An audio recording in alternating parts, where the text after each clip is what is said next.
It's clobbering time!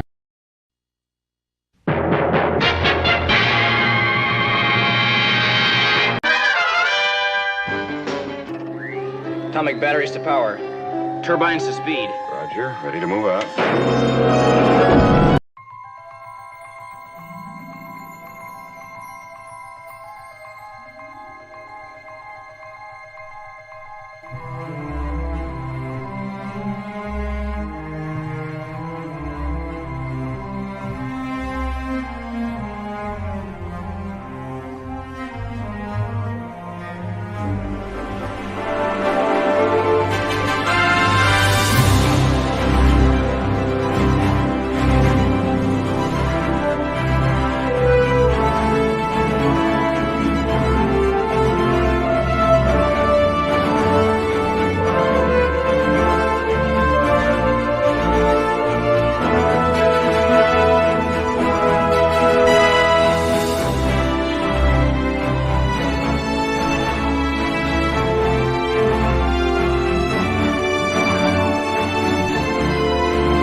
Come get some.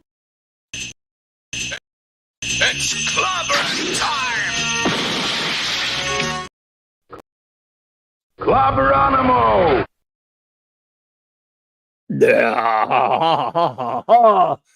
Clobberers, greetings, clobbers, clobberonimos, clobberoids, clobberoosies, clobberettes, clobberologists, clob trekkers, clob thises and clob that's, and those who do not clob, you will one day once you learn to. Burn the rocks together, guys. Clobberonimo! Yes, all those. That's the lovely sound that truly brings us out of space dock on Star Trek. And Saturday night Star Trek, I should say. Clobberanian, that is a good one there, Max and Redstone. I'd write that one down, but I'd forget it anyway. I'm going to forget to write it down, too. So there you go. Oh, my goodness. Well, man, welcome everyone to Clobbering Times, issue number 441 on YouTube. 1,441 overall. It is, of course, as said, it is Saturday night Star Trek, number 158, Voyager reviews, with the most wonderful first officer in the fleet, and of any fleet ever, the amazing Commander R.M. Briggs. And I turn the floor over to you for your opening statements. Captain, that is the warmest welcome. And I just love you so much. Thank you so much for having me tonight. I am so excited. I love this little show you invented, Saturday Night Star Trek, a little mini Star Trek convention at your virtual comic book shop, held every Saturday night here on Clobbering Times. Hail to the chat. Good evening, everyone. It is so good to see you. I'm seeing these names fly by. The chat is bumping with some of the greatest Trekkies, nerds, geeks in all of the galaxy. And tonight they are going to tell us what they think of these 4 episodes. I want to also wave hello to the wrenches. Wrenches, we have some of the best wrenches in the business. They work for the big guys, and yet they come and they hang out with us because they're just amazing people, and they're just amazing friends. So thank you to all of the wrenches. I also want to give a shout out to a few very special people who are always out on their social media creating buzz about Clobby. And that would be Lord Thoth. I just, Lord Thoth, thank you for being such a great friend to one and all. We love you so much. Hell And yeah. my buddy Larry. Larry is one of those people who is just such he's a gentleman and a scholar, and he is always supporting indie authors and indie creators, books and comic books and musicians and content creators. He's just a very special and beautiful person, and I'm honored to call him my friend. I also want to say hello to Chris Persia. Thank you for the beautiful advertisements that you splash all over social media for Clobby. I also want to thank my buddy Wagner. You're terrific. And of course, Princess Fiona, Fee. And when she's on a tear, I call her Fee Fi Fo Fum. Fiona, thank you so much for promoting Clobbering Times. And as well, my buddy Bubba Doom. I want to give a shout out to everyone who is on X. We have anywhere between 50 and 150 people watching on X sometimes. That's cray-cray, in the words of Bill Shatner. I want to wave hello to all of the lurkers out there, folks like and Dr. Mew. Are you a member here yet? You should be. Membership has its privileges. You get to hang out with Clobby and learn about comics, and you get to use silly emojis. If you're not ready to be a member, could you go ahead and smash the like button? Well, actually, don't smash it. Clobber it. And don't forget to hit the sub button, and don't forget to hit the notification bell, and then you'll know when Clobby is on. Folks, I have a new book coming out, but I have another book. You want to get started on the first book? Please do. I could use your support, really, really, because I'm an indie author, and right now they're not the corporations. They're not publishing science fiction. They're just not. They want activists. They want activism, and I don't write that stuff. I just write science fiction that doesn't tell you what to think, doesn't tell you what to do. And I want to thank the people who are backing my new book. Larry, Tony Stark, Sean Carter, Penny Lane, Shuta, Wagner, Dave, Chris Persia, Scuba and Leslie Pete, Eric Kane, his trusty dusty dog Kirby, Enigmatic, Drop Bear, Love That, Erudite Bear, Michael and Cassandra Beacon, Mark D with a C, Anti-Derivative Jill, Jill, Maxima Redstone, JT Kirk, Dadman and the Dadman Clan, Lord and Lady Thoth, and of course Lance. Don't forget to chuck some cheese in the chat for all the pepperonis here tonight. Rob Altus, Tyler, Jeff Wyatt, Rob Thunderheart, and Mazarus. Please buy my book at Barnes & Noble or at Amazon. I could sure use your support. And now I'm going to throw it back to the captain. Captain, my captain. Let's get it started in here. Well, hey. Well done, as always. Number one, love you. Glad you're here. Glad you were all here with us tonight. Good to see you all. Let's see. What are we doing? Let's start get the preliminary business out of the way so we can get down to the main event, shall we? Let's see here. Show notes and shout outs. Or in order, I suppose. Let's make sure. Okay, here we go. All right. Show notes are as follows. Tomorrow night, I think it's back to the regular time for the great Mark D with a C, our chief engineer, his Sunday Night Geekery, 10 p.m. Eastern Standard Time. And we'll be geeking out. End your geek with some laid back geekness there. He might even have some eatery for you. You know you love that. Then on the great J-Man's channel, I'll be over there at 7 p.m. Eastern Standard Time with Sean and J-Man reviewing, going back to our Legion of Superheroes reviews that we do 3 Mondays out of the month. And then Monday Night Mark C Comics Talk. It is Superman month, and I will have a couple of random Superman comics reviews. Woohoo! And then, of course, Tuesdays and Thursday nights, I'm always hanging out on the great Tom Connor's channel, Midnight's Edge After Dark. It's a great bunch of fun over there with those. What an august group they are, and it is always a pleasure and an honor to be over there with them. And then, of course, I'll have There's no Loki's comic roundtable this month with Loki. I don't think this week, but I will have my own Wild Card Wednesday night, which I'm looking forward to. And again, it is Superman month, of course. Superman. It's what? It's whoops. Sorry. It's what? It is as I said, it is Superman month. Superman. I don't know. Can't get enough of it. All right, so let's see here. I guess where were I? Oh, well, of course. Then we will have the clubhouse. Sorry, I lost my place, everybody. Thursday night. Yep, it'll be back to the Thursday nights again at the clubhouse. Another Blake 7 episode review. We're in season 2 now. That episode will be Shadow. And I don't know if we're going to have any Trek comic review yet this week, but we'll get back to reviewing Trek comics when possible.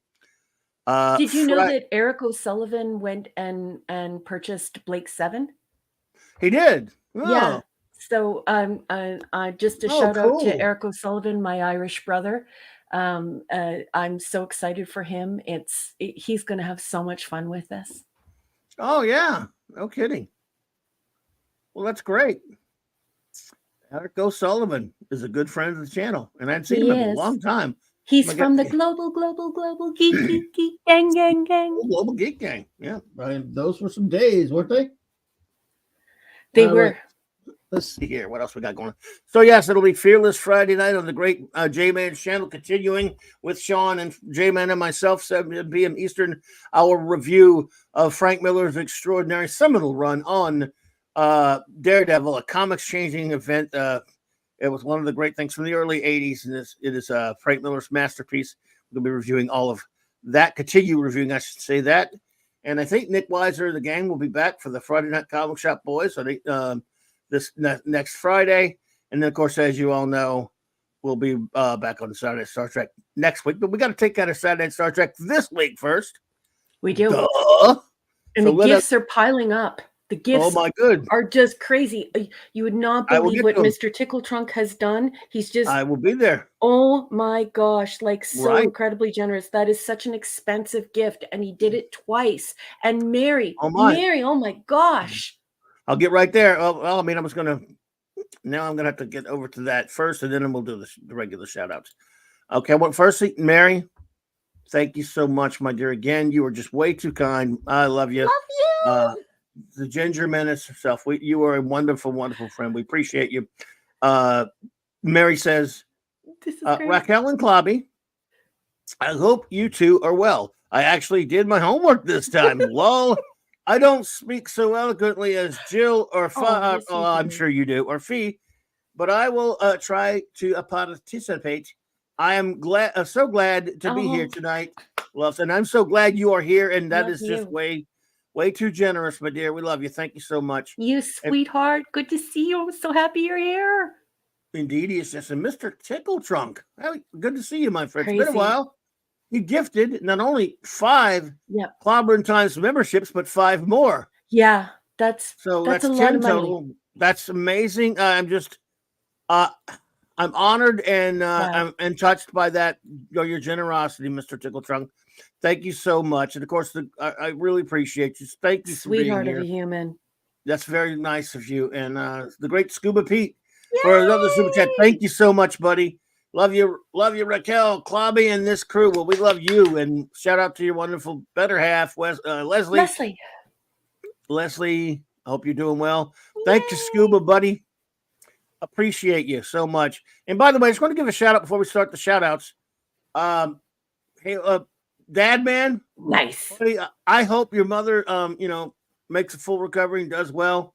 Just best of wishes. Your mother not doing all that well right now. I didn't hear about this. When did this happen? I didn't even see that. She's been in there for a while. Oh my gosh. Everyone, big thoughts and prayers, as they say, to our great buddy, Dad Man Walking. Yes, to Dad Man and the whole Dad Man clan, and to Dad Man Mom. Folks, if you pray, the Dadman clan could use some prayers, and if you don't pray, they could still use your kind thoughts and your good vibrations. Yeah, we love you so much, Dadman clan. Absolutely, absolutely. It's great to see you here, man, and just have a good night and best to your mother. Okay. And I have something that I need to get out of the way right now because Yes. my Thor in Vegas, well, I call him my Thor in Vegas, but he's everyone's Thor in Vegas. Maddie's daddy has announced that there are 3 Steves. And so now I'm going to pull the Canadian for it. joke of all Canadian jokes to appease the great Thor in Vegas. These are the Steves I know, I know. These are the Steves I know. These are the Steves I know, I know. These are the Steves I know. Nice. They love it. We all love it. We love it when there are 3 Steves here. All right. Let's see here. Little kids in the hall humor. The singing's supposed to be Idiotishness. bad. It's actually supposed to be Dave's, but we changed it to Steve's out of necessity. Yes, you did what you had to do.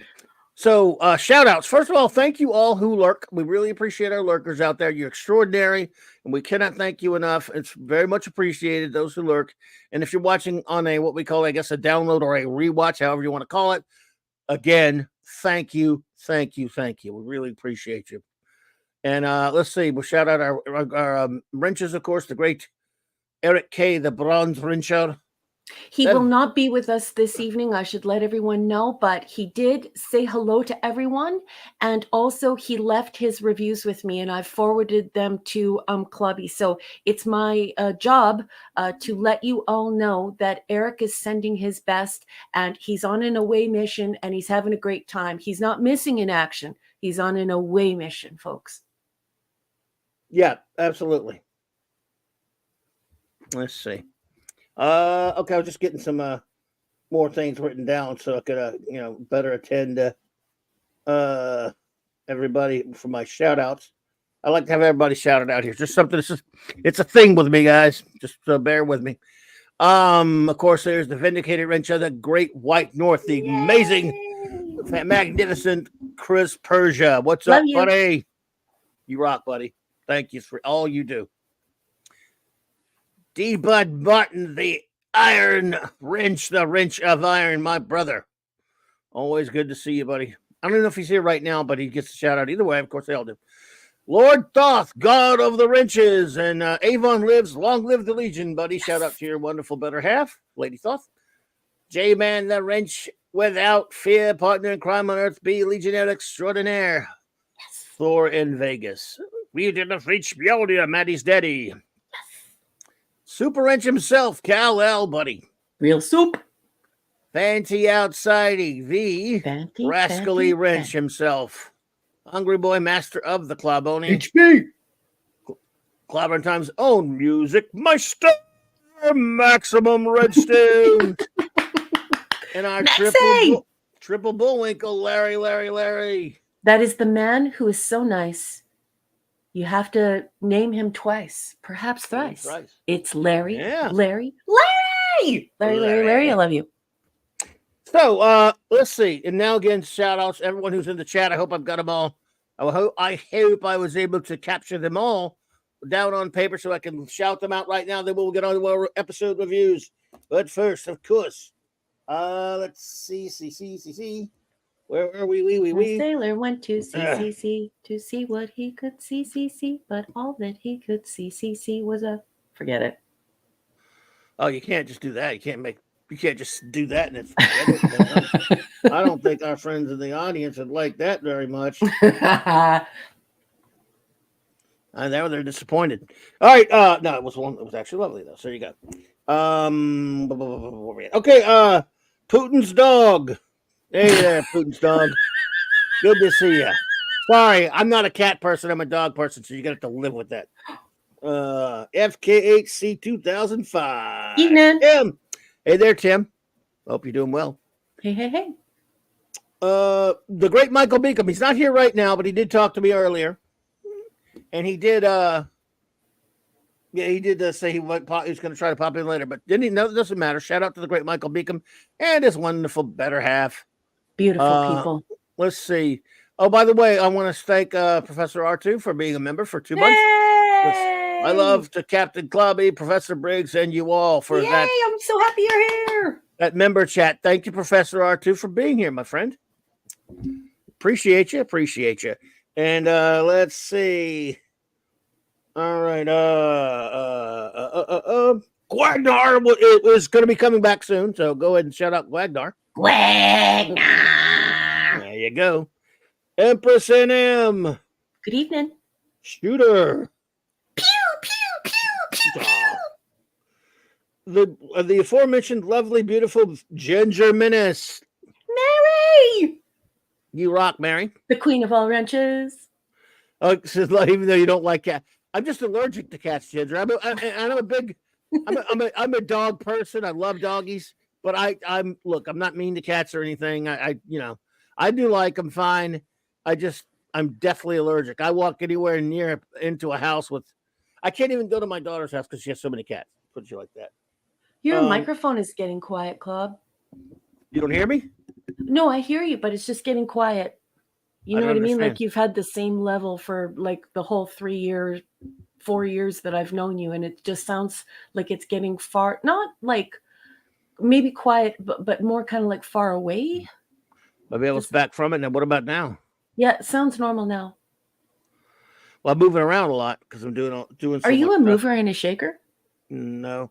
Yes. Shake, shake, shake. All right. Shake it all the time. Shake it all the time. Shake your body. Shake it all the time. Well, thank you, Bubba Doom, one for that member chat there. Well, I love all you beautiful nerds. Same back at you, buddy. We love you too. Thank you so much, sir. Let's see. Where were we? Just let me know when you're not hearing me well, because I want people to hear me well. I will. I promise. And in the chat, I hope you all are hearing us well. Please let us know. The great Mark D with a C finally popped in. There he is. The chief engineer. Chief engineer's here on board. Damn it, Mark. The Comic Relief Crusader. Hey. Good evening, Alberta. Nice to see you. Indeed, it's just a Polymies minion. Thanks, Scuba. And the pepperoni. Bop. I Thanks, gotta Chris. get you a gavel. I gotta get you a squeaky gavel. Thank you. Again, I'm messing around with this microphone. It's not the microphone. It's the stupid arm thing I have to have. Yeah, it all went messed up, kaput but anyway. on you on Thursday night, didn't it? It fell and it just moves. It's tough to keep in the right position. It's just a mess. Sorry. Mm-hmm. So and then I do move around too much, I guess. So let's see where. Let's get this done. Penny's here. Penny, hey Penny. Matt, I know who you are. Taylor Swift better than whatever. Taylor Swift greater than Disney something or other. I know who you are. Matt. Is that our Matt G? Matt G. I love Matt Matt G. Fjords Mitchell. Dolly had braces. Yes, sir. Dave C. Dave. Oh my goodness, he's back this week. The great enigmatic drop bear. The erudite bear. Watch that space for some terrific erudite reviews. Indeed, yes, and it's good to see you, my friend. Always love having you here. Lisa. Oh my goodness, Lisa's here. All right, Lisa. Steve Casaboom. Hey. Steve, good to see you. Yes. Raymond and Sandra Feliciano, King Dolphin TV, or more. King Dolphin TV. In color. MMM Mars Monkey Max, welcome. Greetings. Hey, Triple M, good to see you. Let's see. Jessica Baker. Hello, Jessica Baker. Good evening, Jessica. Lovely to have you here. The great. Well, I already said it. I shouted him out, but what the hell? I found him again. Larry. You can't shout him out enough. True. Just saying his name. It's just great. Captain Infinity, Section 31 and beyond. I'd like to say and beyond. You should not be in Section 31. I'm telling you. Don't go there. Don't be with Section 31, man. Quit that group right now. What was the section that Klinger wanted? Section 8. Yeah, let's make him Yeah. Section 8. Yes. Oh, can I make you Section 8? No, Yes, he's please. bucking Make for him you. Klinger's Section Yes. 8. Are you bucking for a Section 8 there, Captain Kennedy? That is what he's bucking for. That's it. better than Section 31, dude. Anyway, Fiona, the wonderful princess. Fiona, Hey! love you, Fiona. The tetrarch of not giving a crap. So apathetic. Good to see you there. Bubba Doom 1 again. Yes, again. Good to see you. Well, let's see here. We got sorry, here we go. Scribe Light. Hello there, Scribe Light. Hey, Good to Scribe see you, Light. my Nice to friend. see you. Thank you for joining us. Kitty Chow. Roll Tide. Let tide, buddy. Let's see here. Value of nothing. Value of nothing. Simply Steve, one of the Steves, one of our big Simply Steves. Here. Steve, one of our Steves. Jamalama in my Jamalama ding dong. Jamalama. Classic comics, CC. CC. The Woke Breaker. The Woke Breaker. Anonymous. Anonymous. Vulcan Lives. Hey. Hey Is there. it lives or lives? Lives. Is it Vulcan Lives? I'm sorry if it's Vulcan Lives. Is it lives? Is it lives? Maybe it needs lives because Vulcan is alive. But anyway, it works for me. You can let us know. It's just good stuff. Zathras is here, you old rascal. Brogu from my old hometown. Brogo! And Atom Gray, I should say. Good evening. Good to see you. He says, yeah, well, there you go. Well, those are the hellos and the shout outs and everything, everybody. Thank you for indulging. Now I guess it's time to get on to the main event. We had a new person here. We do. Oh, no. You got it. Sorry. You got it. You got the name. Oh. Sorry. Oh, It's okay. a name I wasn't familiar with. Adam Gray. I wasn't familiar with Atom that Gray is new. name. Yeah, Is- it's I think- no, Atom. Yeah. Yes, I'm not sure if Atom is Gray is in here before. I think you have, but Adam, and no offense, because just I'm old and senile, I forget things. But either way, greetings and welcome to Clobbering Time. We love it when new folks show up, or even if you're not new, we love it when folks show up in general. So there you go. Let's see where we are. Okay, so Saturday Night Star Trek. What is it all about? Back in January of the beginning of 2021, all those centuries ago, or years ago anyway, we embarked upon a dangerous, perilous mission. Number one and myself, on aboard the Clobby Prize. We've decided to we need 10 more subs to the channel to add another emoji. Oh my goodness! Well, anyone, if you have not subbed yet, please do. We would appreciate that. And thank you, Mark. I get around when my nurse isn't watching. Well, I can relate to that, Adam. So, anyway, so we began this mission to review all of real Star Trek. That is, of course, Star Trek 1966 to 2005. Anything after that unfortunately carries a Star Trek moniker on it is corporate sludge, not real deal Star Trek. It's called, or as we like to call it, the filth. Nope, we can only review the real deal Trek, for better or worse. Doesn't mean all Trek is great, but it means it falls in the window of 66 through 05, 735, as my wonderful first officers calculated, are the segments. And we started, of course, with the original series, then went to the animated series, the original crew films, Star Trek The Next Generation, the TNG films, Star Trek Deep Space Nine, and now we are just a few episodes, we're now just about 4 episodes into Star Trek Voyager, Season 5. And when we're done with that, we'll go on to Star Trek Enterprise and finish it all up.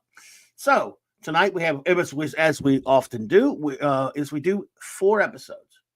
So I'm about to turn it over to my wonderful first officer. She will read us a synopsis of our first episode, and we'll talk about it. And then we'll get our wonderful friends out there in the chat, that's you, to tell us what you think of the episode and rate it and give it a rating, excuse me.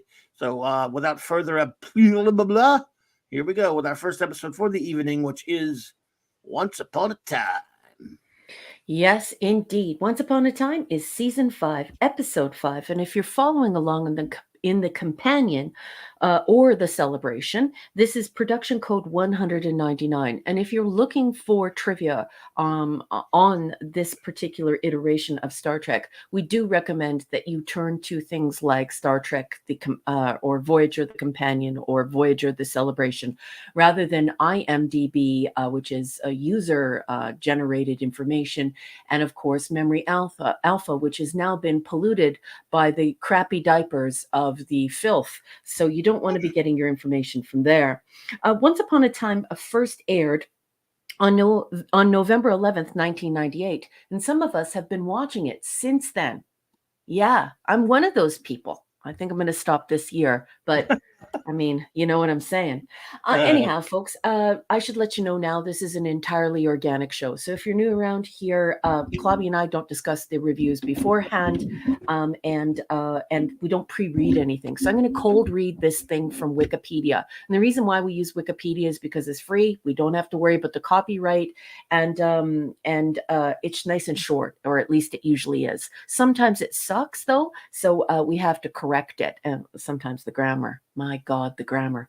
Anyway, it's nice for those who have joined us who didn't get a chance to get their homework done, as the folks around here like to say, which just means, you know, they didn't get a chance to watch the episodes. So here we go. I am going to be reading the plot as it is written by the collective hive over at Wikipedia, the stinky encyclopedia. Here we go. Due to an ion storm, the Delta Flyer crashes on a planetoid, becoming buried under 3 kilometers of rock. Ensign Samantha Wildman is seriously injured, and Lieutenant Tom Paris and Lieutenant Commander Tuvok attend to her as they wait for Voyager to locate and rescue them. The ship's attempts are hampered due to more storms. Meanwhile, on Voyager, Wildman's young daughter, Naomi, awaits her mother's return. The crew is unsure how to explain to her that her mother is lost and dreads the possibility that Sam may have died. The ship's morale officer, Neelix, takes it on himself to spend time with his little goddaughter as they wait for news.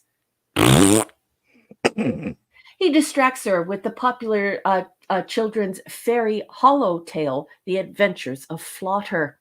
Later, Naomi learns more about the incident by accident. Neelix finds her in the Flotter program and tells her the tale of how he lost his own family. With only minutes to spare, the crew finds the Delta Flyer and beams everyone to safety. Samantha Wildman survives her injuries and, once sufficiently recovered, enjoys the holotale along with Naomi and Neelix.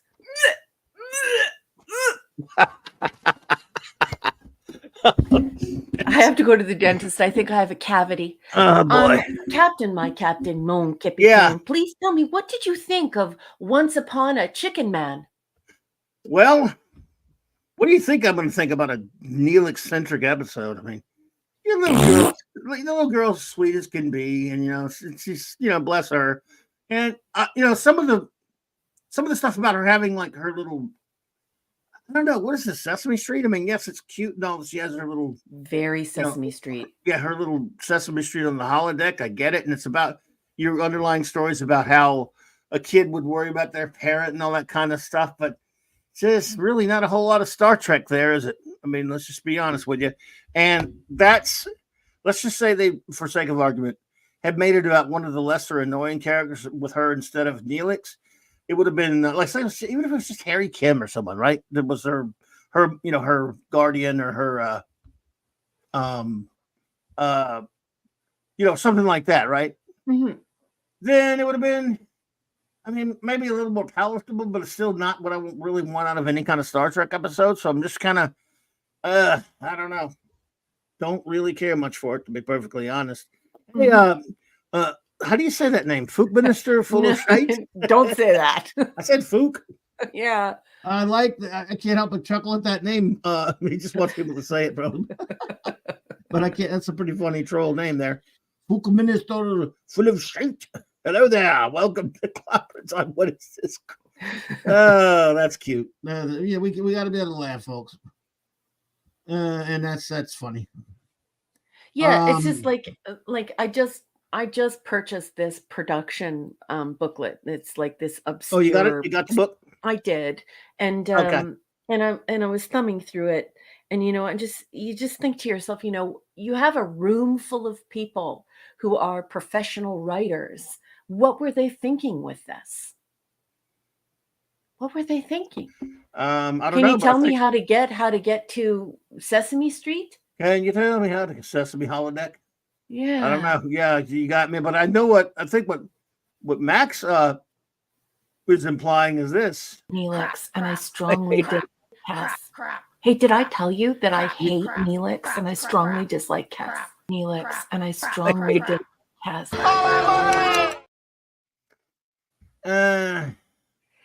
Well, nothing's wrong with Sesame Street volume and nothing. It's just that on Star Trek, don't think it needs to be there. I have every respect for Sesame Street. But, Well, and it's not only that. Let's put this in the context of the letter that Gene Roddenberry wrote, and he was so angry about people thinking that Star Trek could ever be for kids. And then DC Fontana co-wrote it with him. They signed it together and sent it to the studio, like a scathing letter that I have shared many times on your channel. This is not something he wanted. He doesn't appreciate this. It's not for kids. Star Trek is not for kids, and it's very important to mind your audience when you're creating something for someone, right? You don't want to write a comedy when somebody's expecting drama, and you don't want to write for children when there are a bunch of adults in the room. Yeah, I mean, look, they thought they were dealing with something that would be relatively, I think, credible situation that would happen on a ship like that, in terms of that long voyage and to have a child on board and all that stuff, which is true enough, I guess, but I don't think it's very compelling science fiction, personally. Yeah. So, I mean, so it's all pretty boring to me. Again, not even really upset about it. It's kind of boring. So, notes? Scarlett Palmer's is a beautiful little girl, but she is not 3 years old here. She's 10. Not 3. So, and here's the thing, right? Naomi was born in 2372, and the in-universe date is 2375, right? And we know that the Qatarians have a significantly higher growth rate when they're infants, right? But they're not rapid agers. So they have significant growth as babies, but they're not rapid agers. And so the writer's room has really shite the bed here, because they made her a rapid ager. Because, she's 3 years, if 3 years represents 10 years, that's rapid aging. So by season 7, she would be what? Nearly 18 years old? You forgot one word. What? Again. Yeah. Because this is the second time they've done, remember Alexander? Well, I have that in my notes a little bit further down. I'm sorry. No, I love that you and I always talk about that, and that's exactly what I was thinking too. There's a reason why everyone in my family says you're my Star Trek soulmate. We think so much alike on so many things, and I know what you're going to talk about. You're going to talk about Alexander. But I'll let you do it. They do this all the time, so there's no reason in investing in the mental and emotional gymnastics to excuse it. They do this all the time. Anyway, the children's story is awful. The acting is terrible, and Star Trek is not for children. If you don't believe that, if you think Star Trek is for children, I can send you a very nasty letter written by Gene Roddenberry and DC Fontana when somebody even tried to suggest that the original series was for children, which also, involved a character calling Kirk to come and have sex with her in a bush. So multiple times. So let's not even discuss that. An entirely child-centered story for the first 10 minutes. So it is dedicated to this Sesame Street setting for a full 10 minutes. We only check on the adult storyline. We just check on it. The episode is dedicated to introducing us to and familiarizing us with Naomi Wildman and the Godfather relationship with the bar rodent. This is insufferable shite. The Chicken Man has the gall to talk about Naomi's safety on Voyager, when meanwhile he deserted a group of children. He deserted his family, and he deserted a group of children who he was supposed to rescue. And he allowed them to be incinerated. So not only did he desert his post, but he was sent there to save those children, and he allowed them to be burned alive. And he watched them burning alive instead of bringing them into his ship and taking them to a hospital. So this is not someone who should be saying, "Why do you have this baby on board here?" Chicken Man has nightmares, and then when he wakes up from his nightmares, then he's screaming and yelling at Janeway, just giving all sorts of material for Gwagnar to make wonderful things with. Another thing I don't like is that they have a 3-year-old encoding holodeck programs. More shite. It's also important to mention that Neelix is a drug dealer who let his friend go to prison for his crimes. And of course, he is a military deserter and allowed children to be incinerated. This episode is too much like Alexander with the age mistakes. And another thing that I don't like about it is that it's too much like Kes. Okay, so Kes was a rapidly aging baby, and now, here we have Neelix again with another rapidly aging baby. I also don't understand why the holodeck would remember Sam Wildman as a child when it's a holodeck program on Voyager. Sam didn't grow up on Voyager, and so Jerry Taylor, who was hired, according to the block text, to for continuity, she should have caught that, right? Sam didn't grow up on Voyager, so why would a holo novel remember her on Voyager? And there is a moment where close talking Kathy gets so near someone that I want to just put my hand on her face and just push her an arm's length away, because it's not nice to be in somebody else's bubble. It's enough. Wow, there you go. All right. So, yeah, it's wow, an F. I didn't care enough to give it an F. I gave it like a D. I think I give it a D. I don't really care, and so it just was dull to me. Like I said, there are episodes that really aggravate me a lot more than this, but it's boring, and I'm glad that now that after this review, I'll never have to watch it again. How about that? I don't have anything much to say other than that. But now, my friends, again, it does help us out if you wait till till I give the word to put your reviews in. Appreciate that. No, there it is. So, all right, everyone, now is for your reviews. The word is given. So, give us your reviews while number one is collecting those. I will bring us some Max Redstone entertainment, because our great lyricist Max Redstone has done some work for us this week. We appreciate him. He works tirelessly. He's really great at this stuff, and when he's able to, he does this, and we just cannot thank him enough. So here we go. While number one is starring your reviews of Once Upon a Time, here we go. I will read you the limericks for Once Upon a Time by the great Max Redstone. Here we go. Let's see. The truth can hurt like a ton of bricks, maybe worse than stones and sticks. At least with a stranger, there's truth about danger. As usual, Neelix is who we should 86. Nice. Love it. Max, you the man, brother. Nicely done, sir.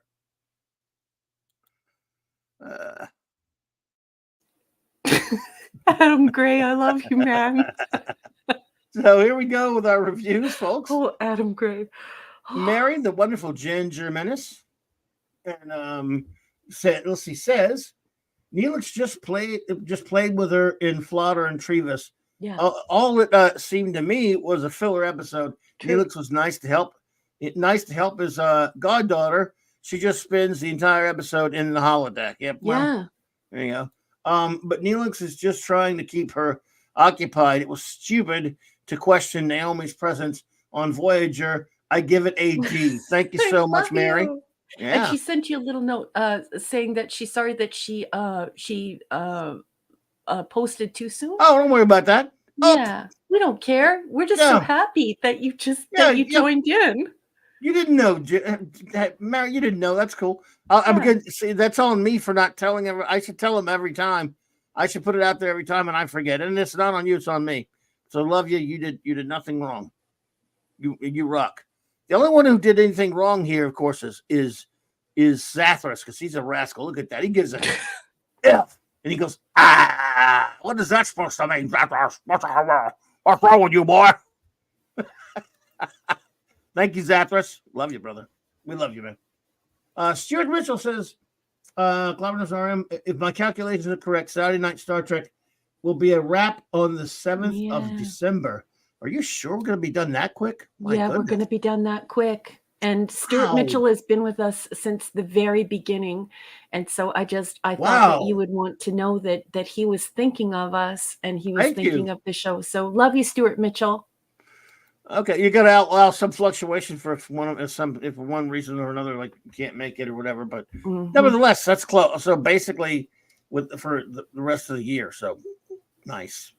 Comic Relief Crusader says, F, this should have been a Marvel episode. Well, yeah, I hear you.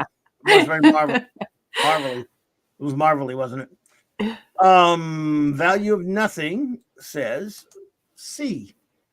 This is an after-school special. There you go. The message is, don't lie to your children. Neelix takes us through a range of behavior. Yes.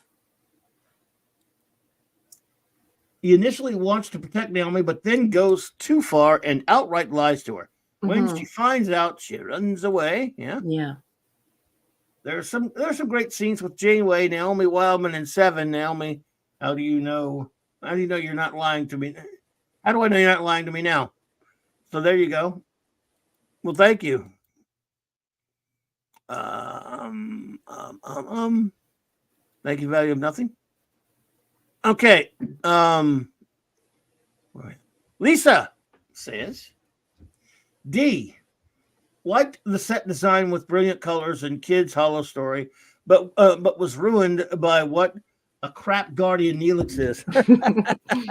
Yeah. The Delta Flyer couldn't outrun the Storm Strange.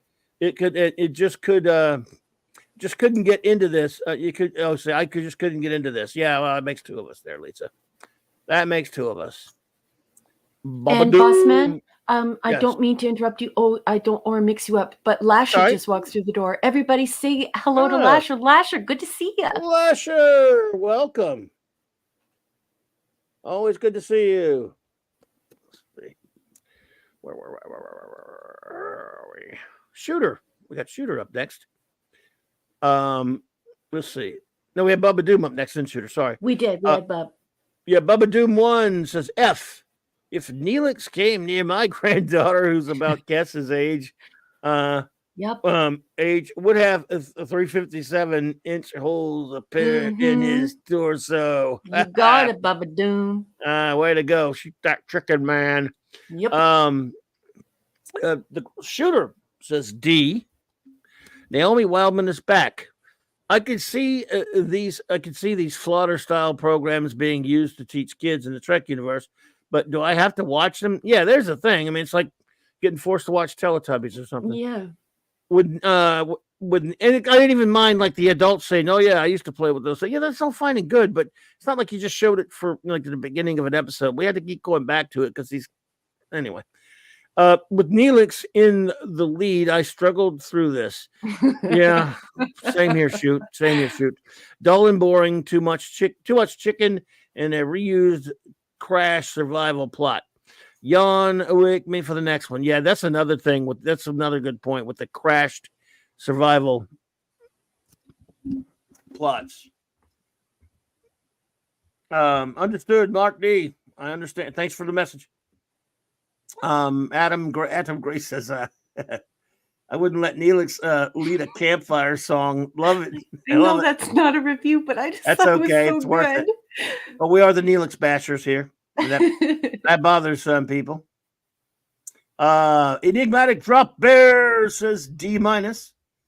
They were gunning for pathos and poignancy, yet achieved a platitudinous farce. Wow, like it. Yeah. This was not a well-executed knockoff of TNG's The Bonding. The Neelix almost said Netflix, huh? The Neelix factor is the significant cause. It is. Yeah. Not only that, but it was a veritable cornucopia of contrivances. Yep. Unlocatable shuttle, Ensign Wildman's situation, beaming an entire shuttlecraft to the shuttle bay, etc., etc. Yes, sir. Well done. Shuttlecraft crashes and their apparent consequences are now so cliche that we need to pin toothpicks to our eyes to prevent them from retreating to the back of our skulls. Well done, enigmatic drop there, always perfect. Drop the So mic, true. baby. Drop the mic. That was So comedy true. gold right there. Oh, God. And Minister Fully, well, I can't put that name up there on the marquee. I hope you understand, but you started, it just said nerd show and question mark. Yes, I thought you might want to say, yes, this is a nerdy, geeky show. It's Minister. That's how I'm going to have to pronounce that. For life shit.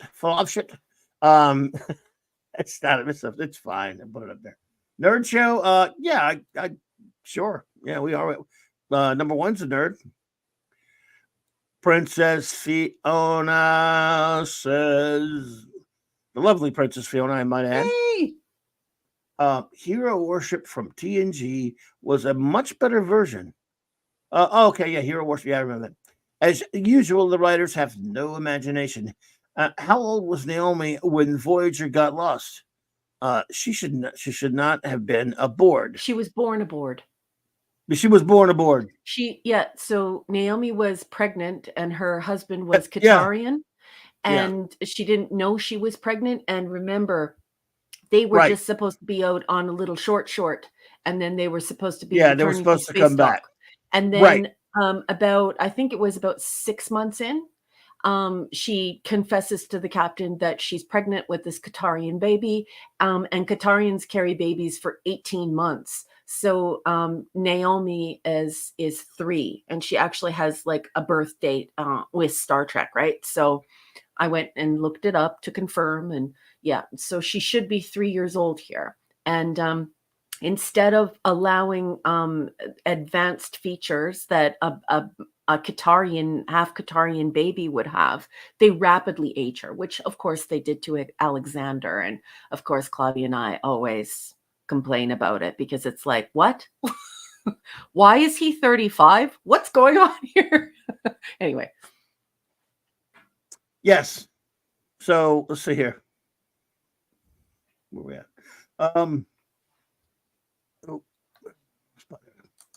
Here, as usual, the writers have no imagination. How old was it? Okay, you should not have been on board. Okay, yeah, that's what you answered that. Let's see. Remember 6 months. The pressure. Remember 6 months. The pressure under 3 km of rock would be approximately 51,000 kilopascals. Wow. Or 500 atmospheres. That's 10 times the pressure needed to liquefy oxygen. Absurd. Wow. Okay, so let's stop there. Don't take that down for a minute. It's important for everyone to realize that Fiona in real life has a degree in physics. So let's just run through that again. So that would be 51,000 kilopascals. And that would be, I think she's referring to 5 atmospheres. And I think she's using Earth as a baseline. So she's trying to get you to imagine how preposterous it is that they would be in this type of atmosphere in the shuttlecraft. And I love it when she does this. Thank you for the science. Fee. Fee-fi-fo-fum. Thank you, Fee. I love you. Let's see. Another example of creative bankruptcy and stupidity on the part of the writers. I didn't bother to even finish. Neelix and a child, gross. F. Cannot say blame you. Lasher says D. I hate flatter episodes. Exactly.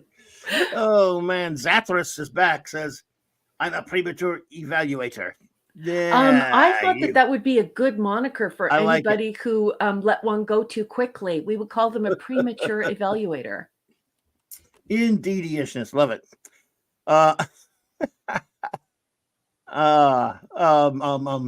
Simply Steve says F rating alt title twice a podcast.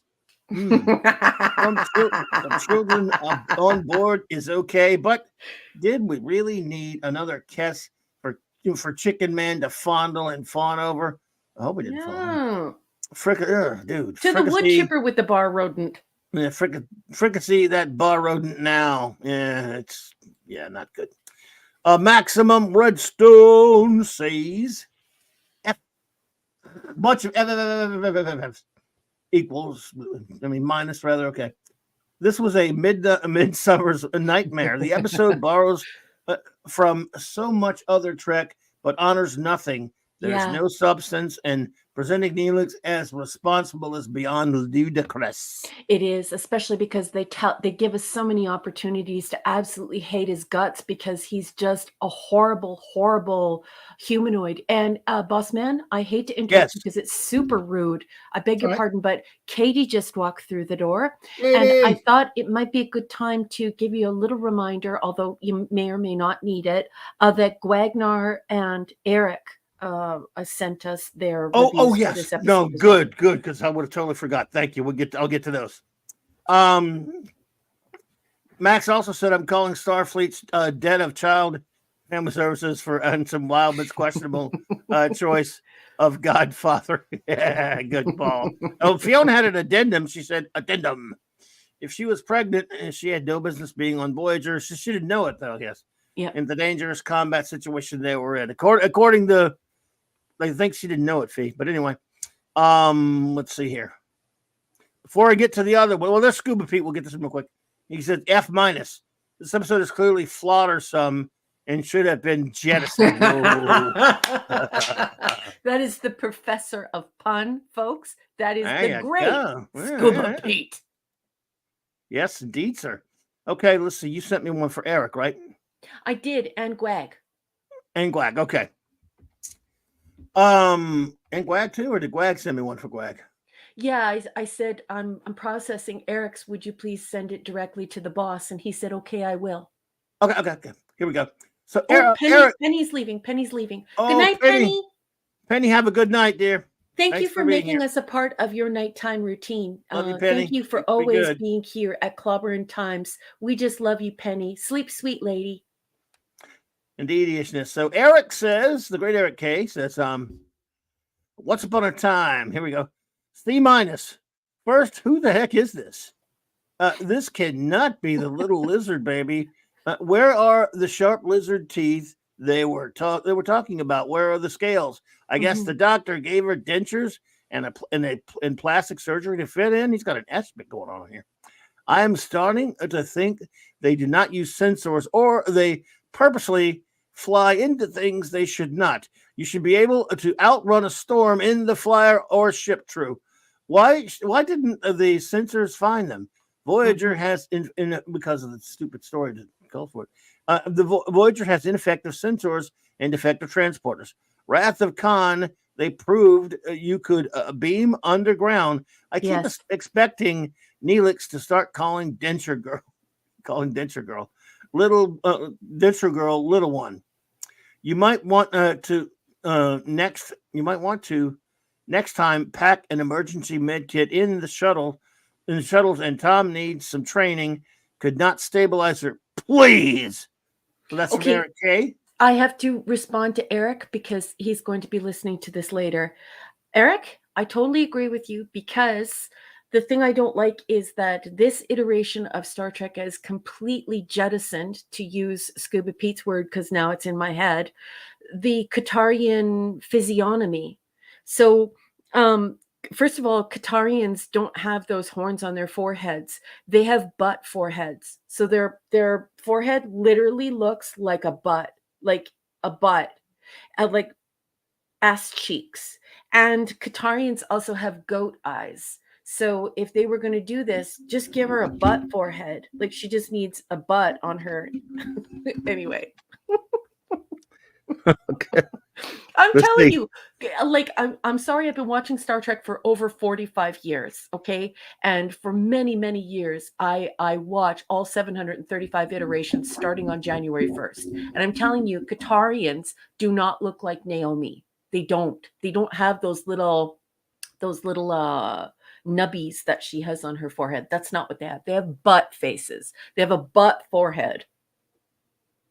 Rob Altus is here. Rob! What's up, buddy? All right, so let's see what Gwagnar has to say about Once Upon a Time. Okay, Gwagnar gives it an F minus or an F, whatever. For Once Upon, let's see, here we go. Yeah, F minus. He gives it. This episode just screams Star Trek. Oh wait, that was just me yelling at the television. All righty, let's see what we have here. I Have Nothing had another one. Let's see. I will take some satisfaction in that most of the criticism of this episode is criticism of this episode is superficial. I'm not sure what you're saying. People are being superficial or not their value, but I don't think they are. I bet you may not be saying that. Maddie's daddy gives it an A++++. Best episode ever. There's Gone with the Wind, The Citizen Kane, Casablanca, and what was this episode called again? It's called Once Upon a Time, my dear. So there you go. And you received a gift. Thank you, Maddie's daddy. Thanks, Steve. Let's see, Bubba Doom. Thank you. He says, I know plenty of folk, butt faces and foreheads. Thank you, Bubba. I appreciate that. Oh, let me explain something to Simply Steve. Simply Steve, the reviews aren't appearing on the screen because Eric is on an away mission and he sent me his reviews. And so Clobby is reading them from private correspondence. And Gwag has been delayed. So Gwag will be here for the next episode, I believe. At least he's going to try. But he couldn't be here for the first episode. And he wanted his reviews to be in time with everyone else's. So Gwag will be here in a few minutes. And Eric is on an away mission. But he still wanted to participate because he loves the show and he loves all of us. So that's why they're not appearing on screen. RT and Zed popped in. Hey, welcome, my friend. RT and Zed. Katie says, solid B minus. Not a fan of this one or Flaughter. I prefer him in the stuffed animal form. Yeah, I can hear you there. Okay, a filler episode, and that's about it. Naomi is adorable, but I prefer her friendship with Seven, C7 saving the day. Yeah, there you go. Well, thank you so much, Katie. Good to see you, dear. And of course, the chief engineer weighs in at the end of the caboose, gives it a B minus. He says, tries to be a little too cute. Not really what I want to see on Star Trek. But the actress playing Naomi does a good job. Yeah, she does. I agree with that. Yeah. She's Let's cute. See. Cutie. She's a cutie. And the show tries to convey an important message about how to deal with tragedy in kids.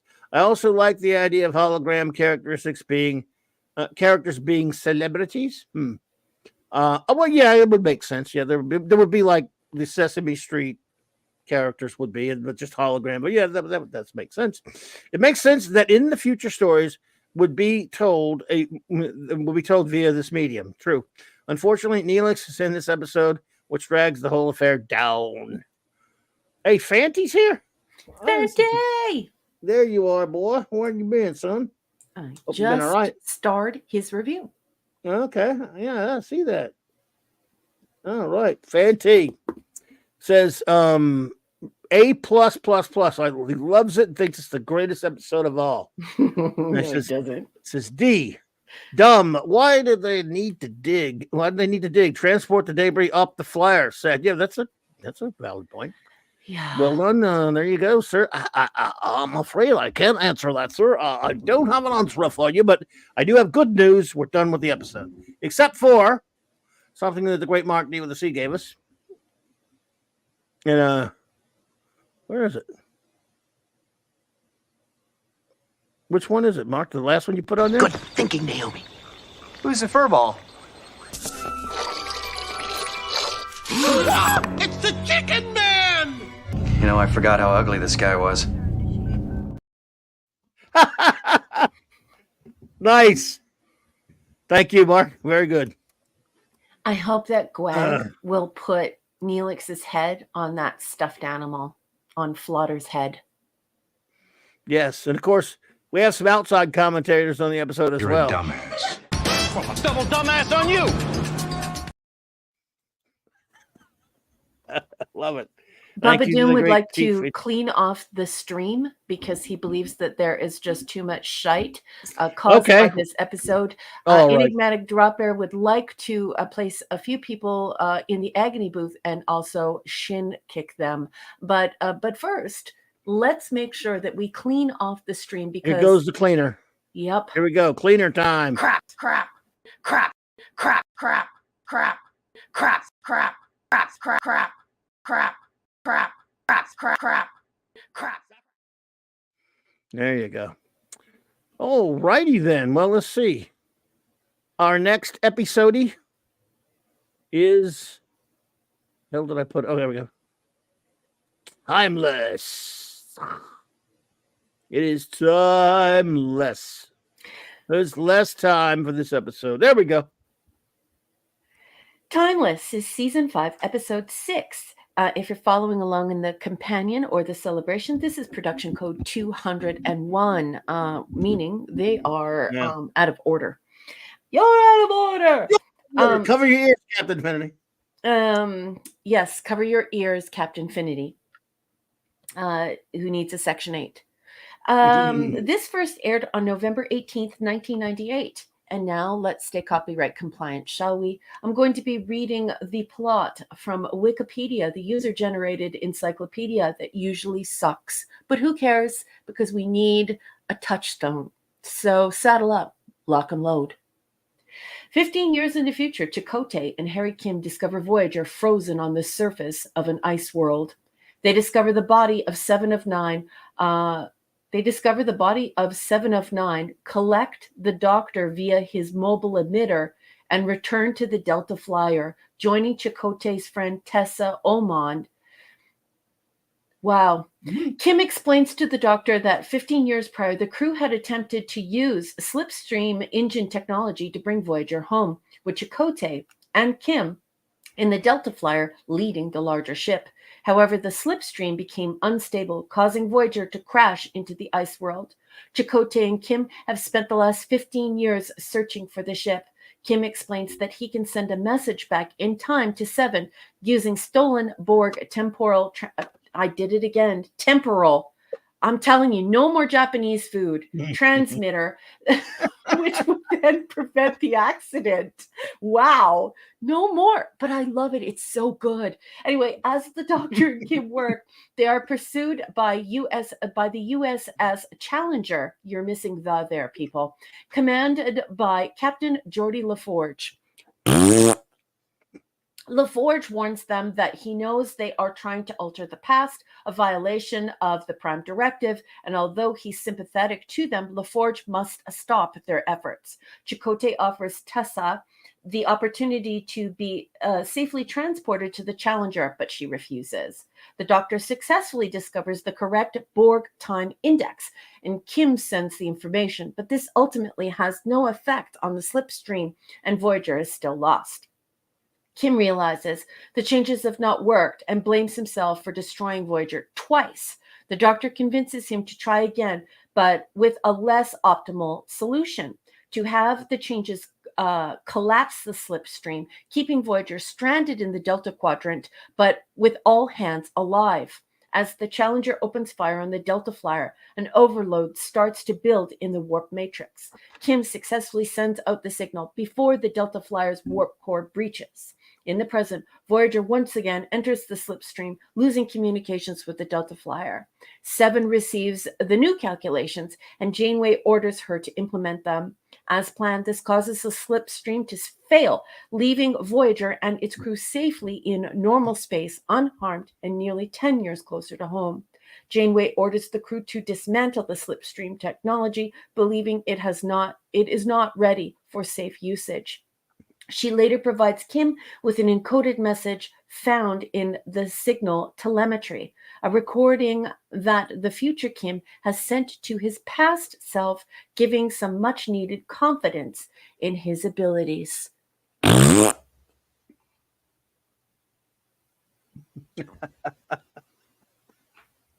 So that's all the Wikipedia has to say about Timeless. Bossman, tell me, what did you think about Timeless? Well, Let's see here. Thank you, Scuba, by the way. I appreciate you on that.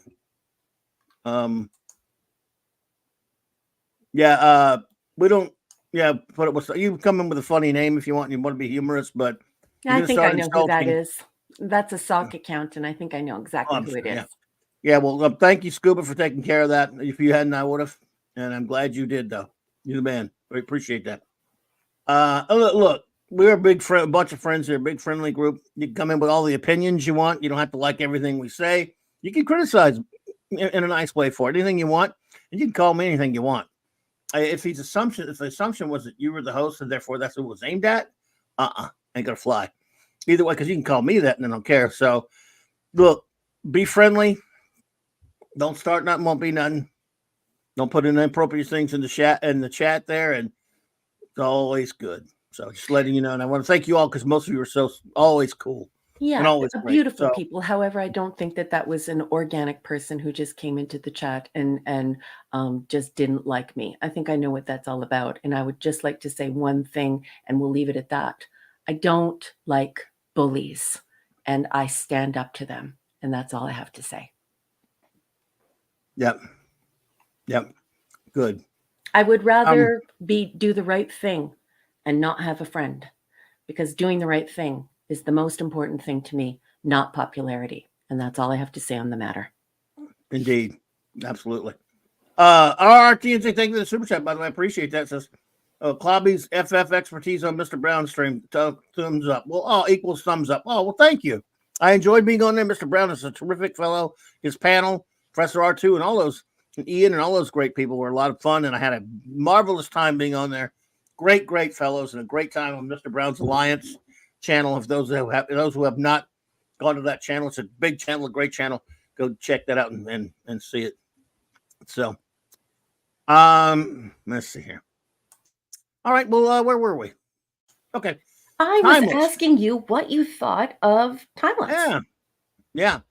Thank you, Scuba. He's got your back. Cool. Love you, Scoob. Oh, well, thank you, Professor R2. I appreciate it. I was honored to be there. It was a true honor for me.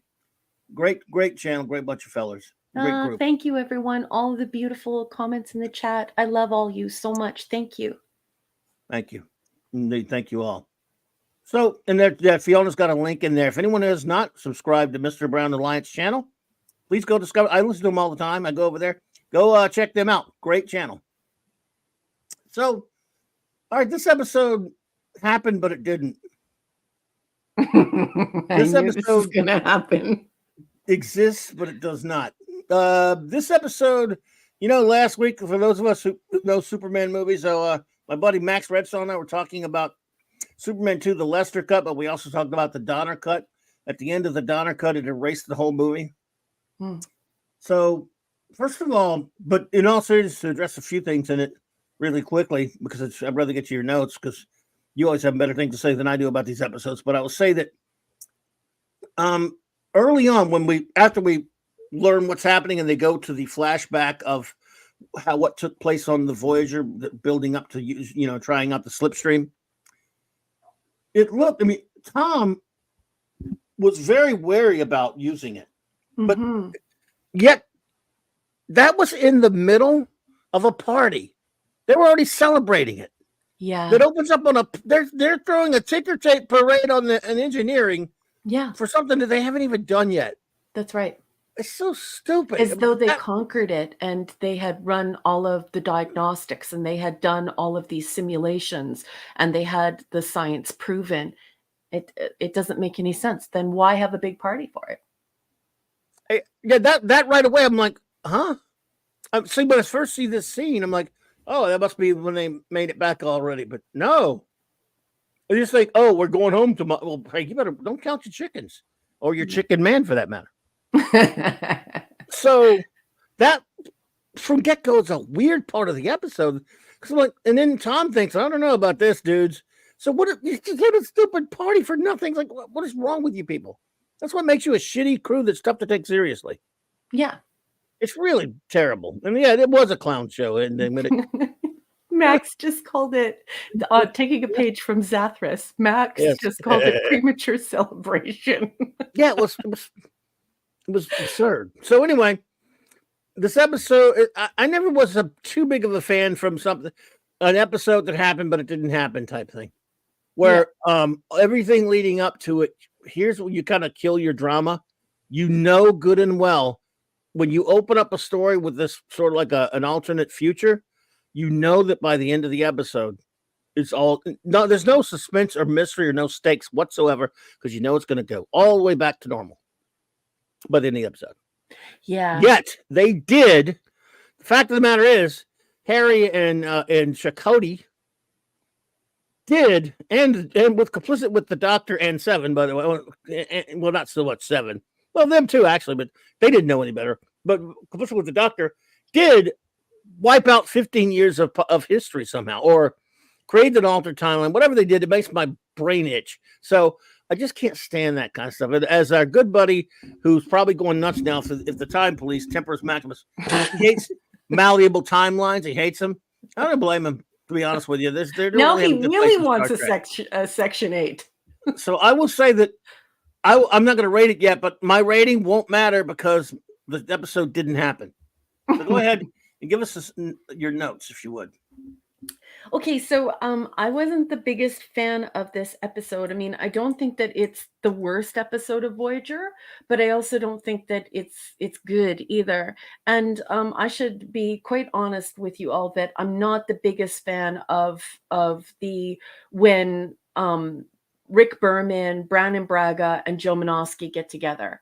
I don't really like the things that they write, and part of that has to do with the growing reputation of the attitude of the writers' room, which is to not write according to Gene Roddenberry's wishes. And of course, he's the creator. These are his stories. This is his story.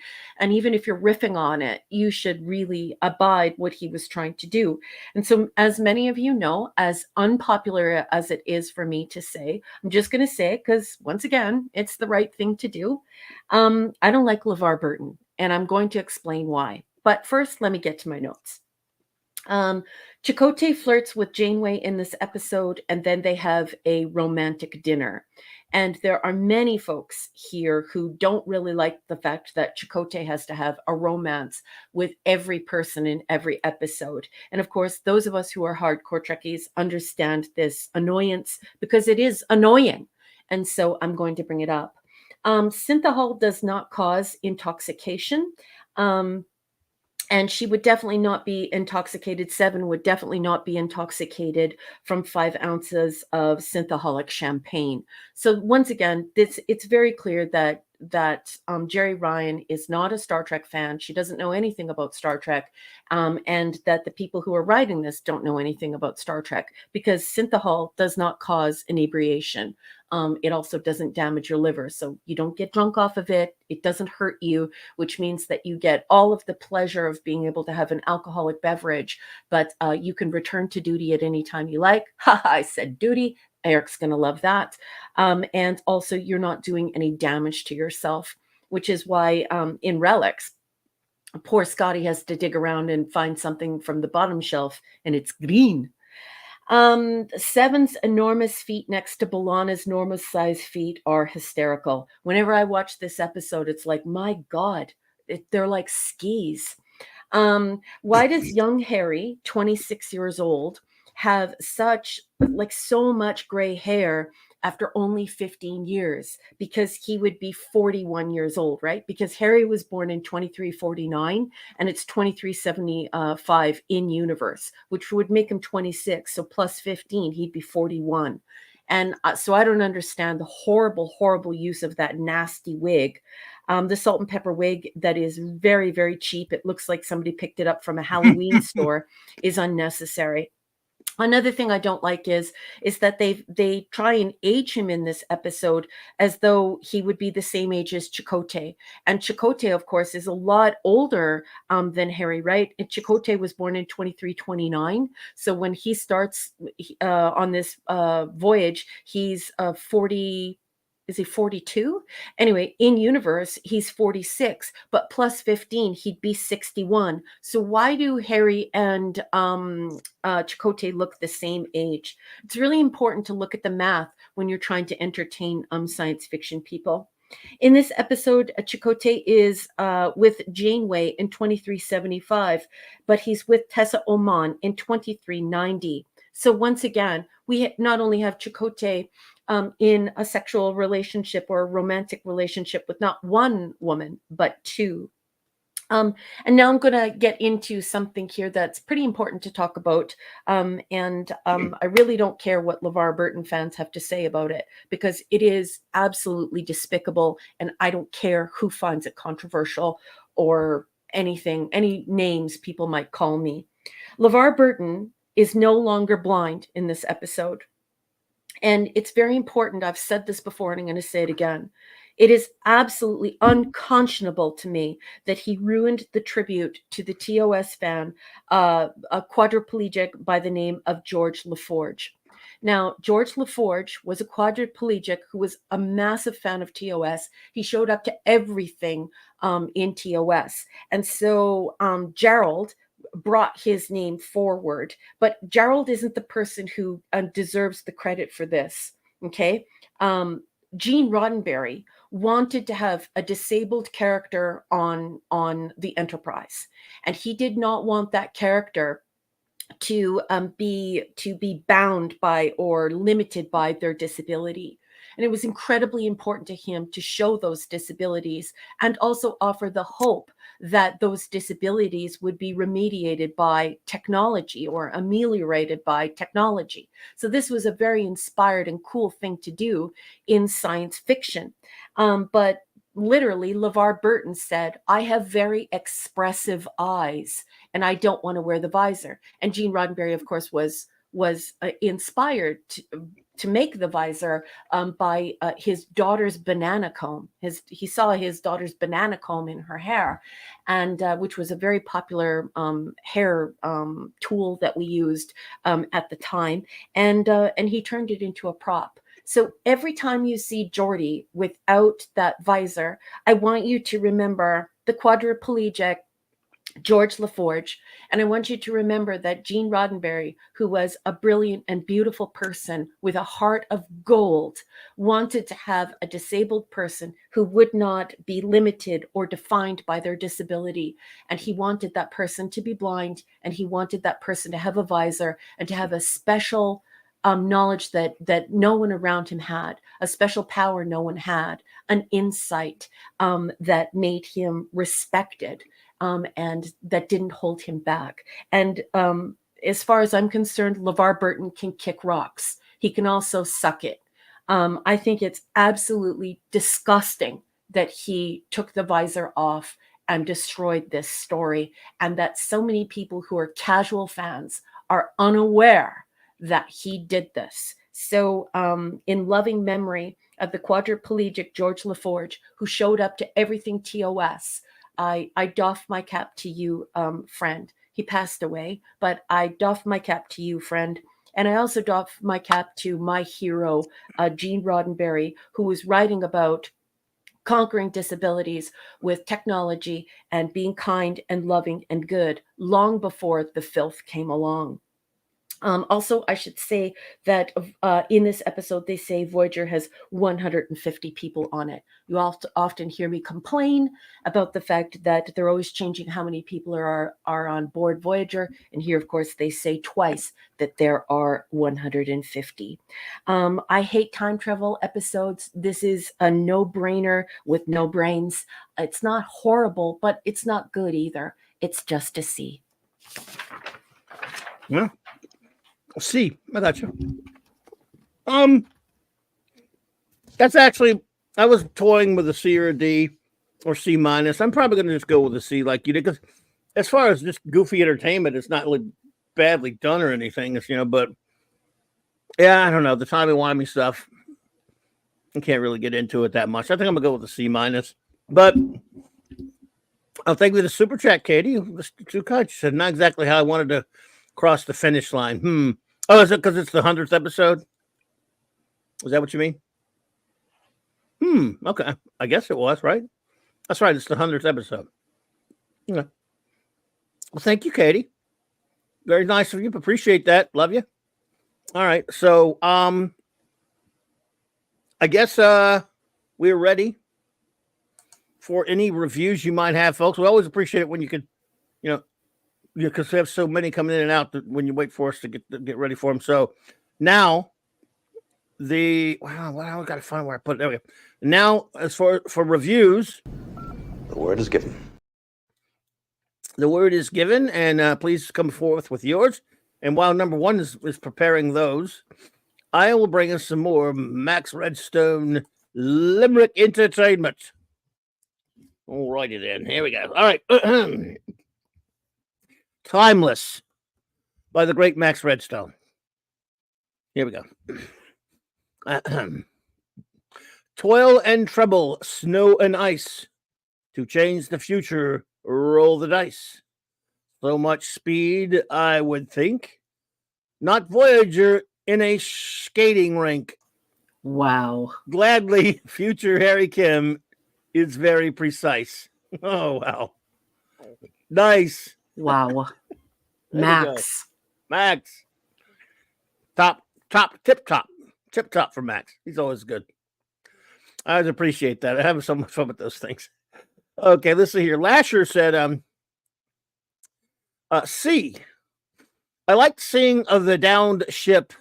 Good to see Geordi, etc. But boy, Voyager has a lot of what if episodes. Yeah, they do. Not the only ones, but yes. Katie says, A. Is it an A? One of the best tales in the Voyager story. A fatal error causes the death of the beloved crew? Question mark. Braga referred to it as Voyager's city on the edge. Well, if he considers it in the class with that, or maybe just. Oh my God. I'd never read that, Katie. Thank you though, and he was right. The opening. Hang on. Oh, okay. The opening scene tells you right away what happened, and piece by piece through flashbacks. Chakotay finding Seven's body and receiving the info to send a message through time is a great Star Trek. The scene when the ship crashes is so very sad.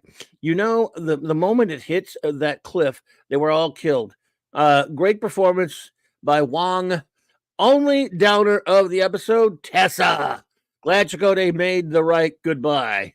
Not a big Tessa fan, are you? I had that suspicion, Katie, and I thought of you when I was watching this one again. I hadn't seen it in a while. I said, I don't bet Katie didn't like that Tessa stuff. That was just a gut feeling. Kay Roberts says it was all to counter the long history of humanity persecuting the disabled since before the Greeks. Thank you. Well said, Kay Roberts. Thank you so much. Oh, okay. Wow. Thank you, Kay. Gemalema says 42 phase variances, 10 the quantum pseudoscience gobbledygook drives me crazy.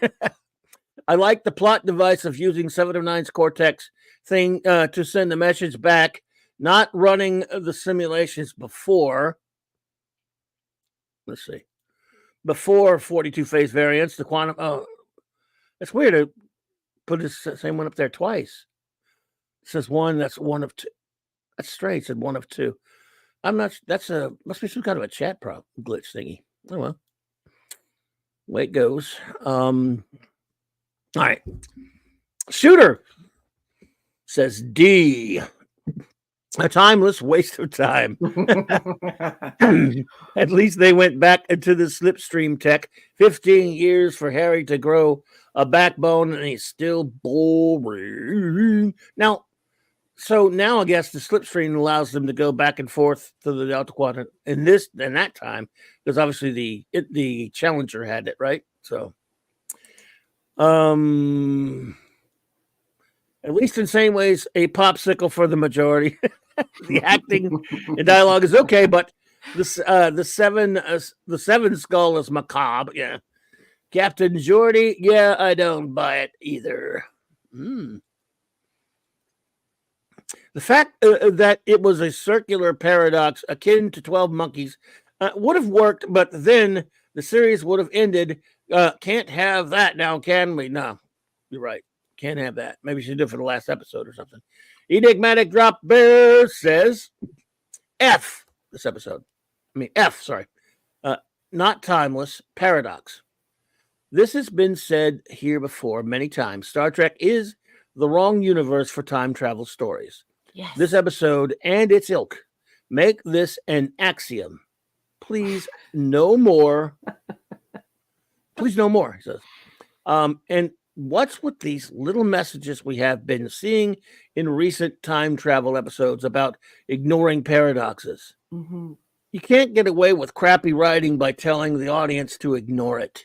And what's worse is that we're told that that Janeway is some type of quantum scientist. Remember how she like vaguely says that she studied quantum mechanics or quantum theory in university, like, or at Starfleet. So why would she be like, well, if you don't understand it, just don't try to understand it? Does that sound like Star Trek to you? Doesn't sound like Star Trek to me. Hey, Claude Salling's here. Hey, Claude. Good to see you. Good to see you, Claude. I dropped my dying pen. Let me write your name down. I like to write everybody down here. Okay, let's see here. Where was I? Let's get this show on the road here. Professor R2 says B-. I can't help but like this episode. I enjoy the story despite the messy time paradox. I felt Harry's survival guilt. Survival's guilt, excuse me, and I believed in his willingness to sacrifice everything for his crew. All right, thank you, Professor. A lot of people feel that way about this episode, sure. Professor R2. A lot of them feel like this was like finally Harry's moment, like that they finally gave Harry something decent to say and something decent to do. So I respect that review, Professor R2. Indeediousness. Absolutely. Zathra says D-, dumb episode. Fun fact. Before Kim left Starfleet, he was demoted to cook second class. Wowzer. Okay, the Ginger Menace, Mary says. I thought it was so dumb. I thought it was so dumb. They were celebrating at the beginning, when they already knew the slipstream was 0.4 something off. Yeah. I'm sorry. The sending a message back in time was lame, I think, as a... Very cool. On the next one. Is there a second one? There is a second one. Oh, there. Okay, there it is. As a timey-wimey fan, in the end, it was okay. It was okay then that they sent the messages and had to tweak it and sent it again. Always at the last second. I don't like LeVar Burton for that same reason, Raquel. C. Yep. Love it, Mary. Thank you, Mary. I totally agree. Love it. Absolutely. And it's so exciting to have you joining the reviews, you being an old school Star Trek fan. Can I just say how wonderful it is that you have joined us here? It's just great to have you. Absolutely. Love having you here, Mary. It's great to see you. Great to have you here. Simply Steve says rating D-. Alt title. Rhymeless. More timey-wimey shenanigans. Chipotle's revolving doorman's victim, number 1,015 years after Bangway, is Ormon. That's a very high body count. How do you do it? B. Simply Dave, you old rascal. Thank you, buddy. Oh, there's a second one for Jamalama. Jamalama! I didn't see that one before for some reason. It says, building and freaking using the darn thing is ridiculous. Ending like nothing happened, like last season's time travel episode seems lazy. Not the worst, but meh, C-. Okay. I'm sorry, Jama. I didn't see that one before. I only saw like a double of your first one for some reason, which is weird. It happens. This chat does weird stuff sometimes.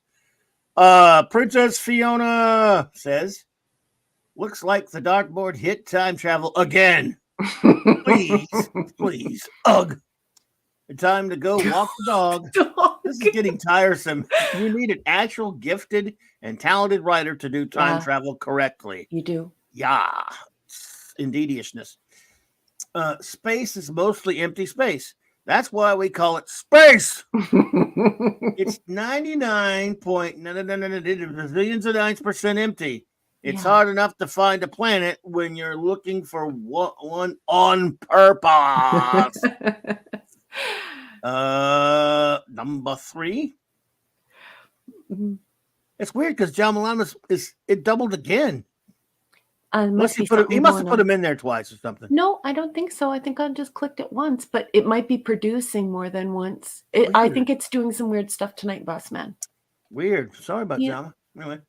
And with warp fields needing to be created outside of gravity wells, the chances of hitting a planet when you go off course is 0. Mm-hmm. We aren't looking for realism, but plausibility. Yeah, that's fair. What a wonderful thing to say. That's a fair cop. Yeah, absolutely. This isn't plausible. So how can we accept the emotional beats in such a contrived framework? Mm-hmm. It's insulting. DX 7 of 9. More magic than time travel. Slipstream works fine for Ray Wise. Oh yeah, yep. For the referencing a recent episode. Mm-hmm. D-. Yeah. There you go. That's an excellent review, and I really love that. We're not aiming for realism here, just plausibility. That's there terrific. You go. Yeah, that is what you're aiming for in science fiction. It just has to be plausible. Yeah, absolutely. Max Redstone says C. This episode might even hurt reading Rainbow. Garrett Wang said, Brandon Braga told me that Timeless was to serve as Voyagers sitting in the edge of forever. The effrontery. Yeah, I know there are some people in the chat who are quite upset about that. Bossman, I just wanted you to know that K-Rock is here. JT Cook! He is K-Rock! What is up, my brother? And I also wanted to remind you that Eric has a private... Oh, yes. Thanks. Please keep reminding me. I will, boss. So, thank you. We'll go with Eric next, in fact. Well, so now that we're over here, let's see. Okay, did Gwag have another one too, or did he? No, he just sent me that first one. So, he just sent the first one because he's on his way, I think. That's fine. That's good. Timeless. Okay, Timeless for the great Eric K, my folks, my buddies. He gives it a C. He says, Virgin Harry is bitter about Chipotle always finding a girl, so they have slipstream tech. Now you will make great strides in just smaller jumps. No need to go all the way in one jump. Crew are idiots. Stupid solution to talk to 7. Why not tell her not to do it in the first place? Yeah. 7 being drunk is stupid. Cynthia Hall does not work that way. Yeah, exactly. Like, what the hell? When I mean, it'd be one thing if they snuck some Romulan ale, you know. You do not get drunk. Exactly. Geordi did not realize he could have used the tractor beam to hold the ship, I guess. Could have been worse for sure, says the great Eric K, my friends. And then we have a value of indeed. We have the great value of nothing, says C. Harry Kim, Chakotay, and the Doctor become villains who alter the timeline. Way to go. LaForge somehow was spared. He served under an ethical captain in a better series. I agree with that. Well, a lot of it anyway. Some of it. The Doctor, a message through time. How? Kim pushes a button and out rolls a dead but an oddly still attractive 7 of 9. What the F am I watching? I guess it's she was preserved by the ice. I don't know. I'm not gonna make an excuse. Garrett Wang is great. He referred to 7 in this episode as Popsicle 7. I've never heard him say that. Is it his girlfriend? I think it's his girlfriend who lives here. And so he's here all the time. Like whenever there's anything going on, there's Garrett. Because like he lives here because I think it's his girlfriend who lives here. So okay, gotcha. From up your way. Yeah. By the way, I've never heard him say that, but that's pretty funny. Captain Infinity, I hereby say that even though this episode may exist, it may not, but so far you exist, or you don't. I don't know. I can't really make up my mind. But since you're there and you popped up and said something, you exist right now anyway. Keep on existing, dude. That's all you can do. RRTNZ says timeless review explains why Harry never got promoted equals useless. Yeah. Huh. A tired Trek time travel trope with an interesting spin. 7 is the key to everything. True. Again, Picardo and a cameo from Burton saves it. C. All right, RR, thank you. Guess who's in the chat? The Beacons. They're driving home. Michael and Cassandra. Good evening, Beacons. Hey there. We love you. Drive carefully. Hey, we're on in the car with the Beacons. Everyone All say right, hello. Beacons. Michael, good to see you there, buddy. Cassandra, hope you're doing well, but dear, hope you all had a great night. It is always fantastic that you're out there. We love you. Big love from Clobbering Times and the gang in the chat. They're all saying hi, I'm sure. Yes, they are. All right, so Lisa says A. She gives it an A. She says, amazing set design with frozen crew. Disturbing. Yeah, it was disturbing, yes. Nice to see Tessa willing to sacrifice for Chakotay.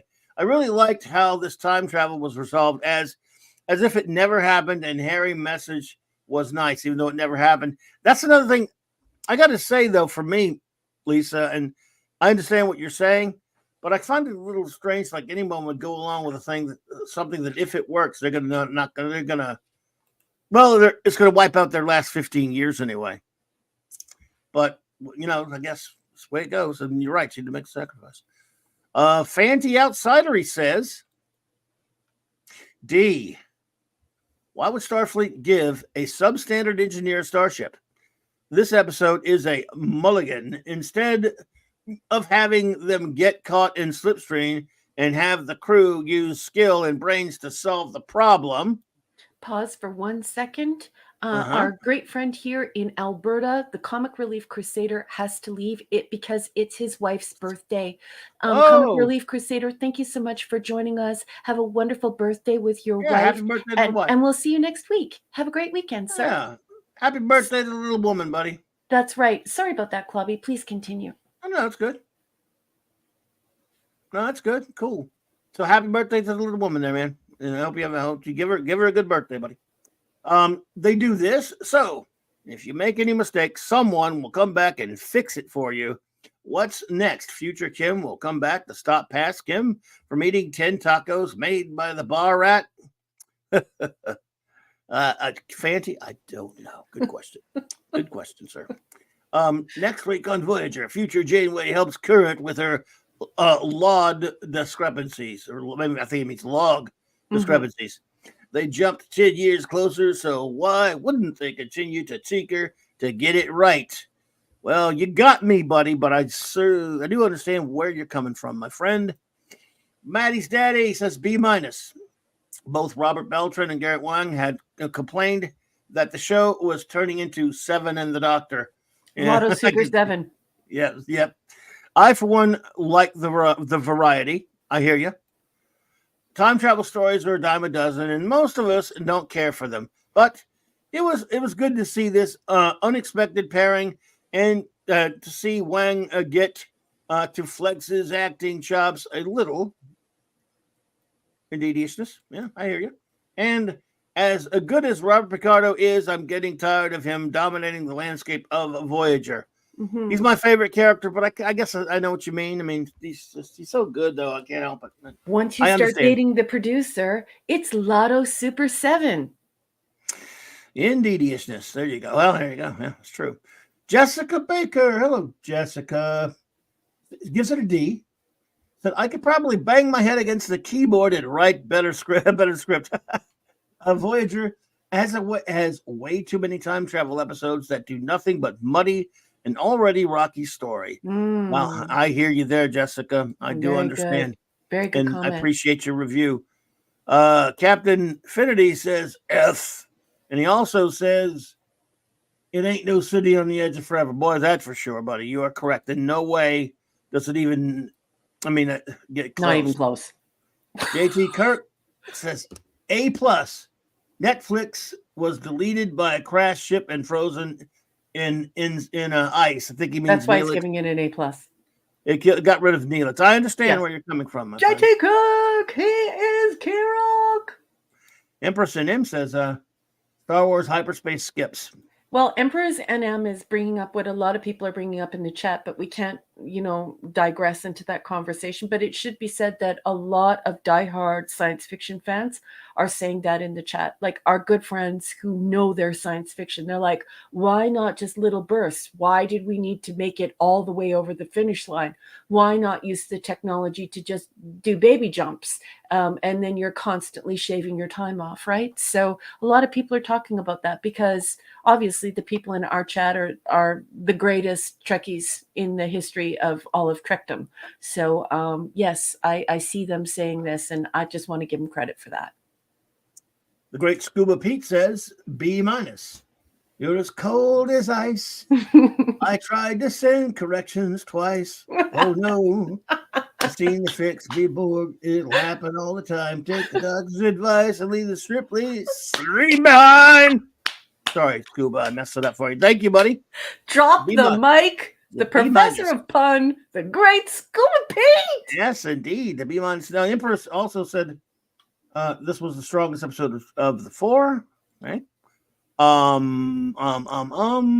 Fiona also said you could have terms of endearment, but if you frame it with ridiculousness and implausibility, it robs the story of any emotional power. Clobbering Times and Raquel, indeed. Mm-hmm. True, Fiona. Totally agree. Mary says, I'm trying with Voyager, really trying, R.M. Briggs. Love you, Mary. Valiant effort. I understand. It's like Mary. West Kegel. We should introduce West Kegel to Mary. Yes, West is out there somewhere. Yeah. They could both talk about how much they're really doing this for us. Bubba Doom says, D. I had a review in mind, but RM's statements made me change mine. My granddaddy had polio. He was crippled, yet he raised a family, picked cotton, and was an electrician. Okay, I wow. love you, Bubba Doom. And LeVar breaks my heart. Yeah. He had no knowledge of real life. Yes. He knows nothing of honor, family history, or hardship. Yes. Because he was a pampered Hollywood actor. That's why. Agreed. What wonderful comments. Yeah, well done, sir.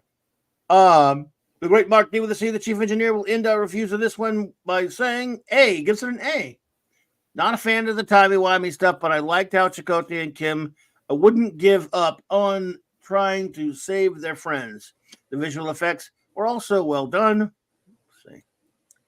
It was easy to see Voyager frozen under the ice. We finally get to see Seven's implants. Wow, they are spectacular and impressive. For a change, I also didn't mind Kim's character. Wow. Let's see. He finally got to show action and emotion. Chakotay also shows why he is someone you can count on. Yeah, that's true.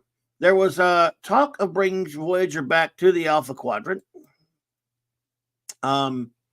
This episode could have been the mechanism, but obviously this idea was nixed. P.S.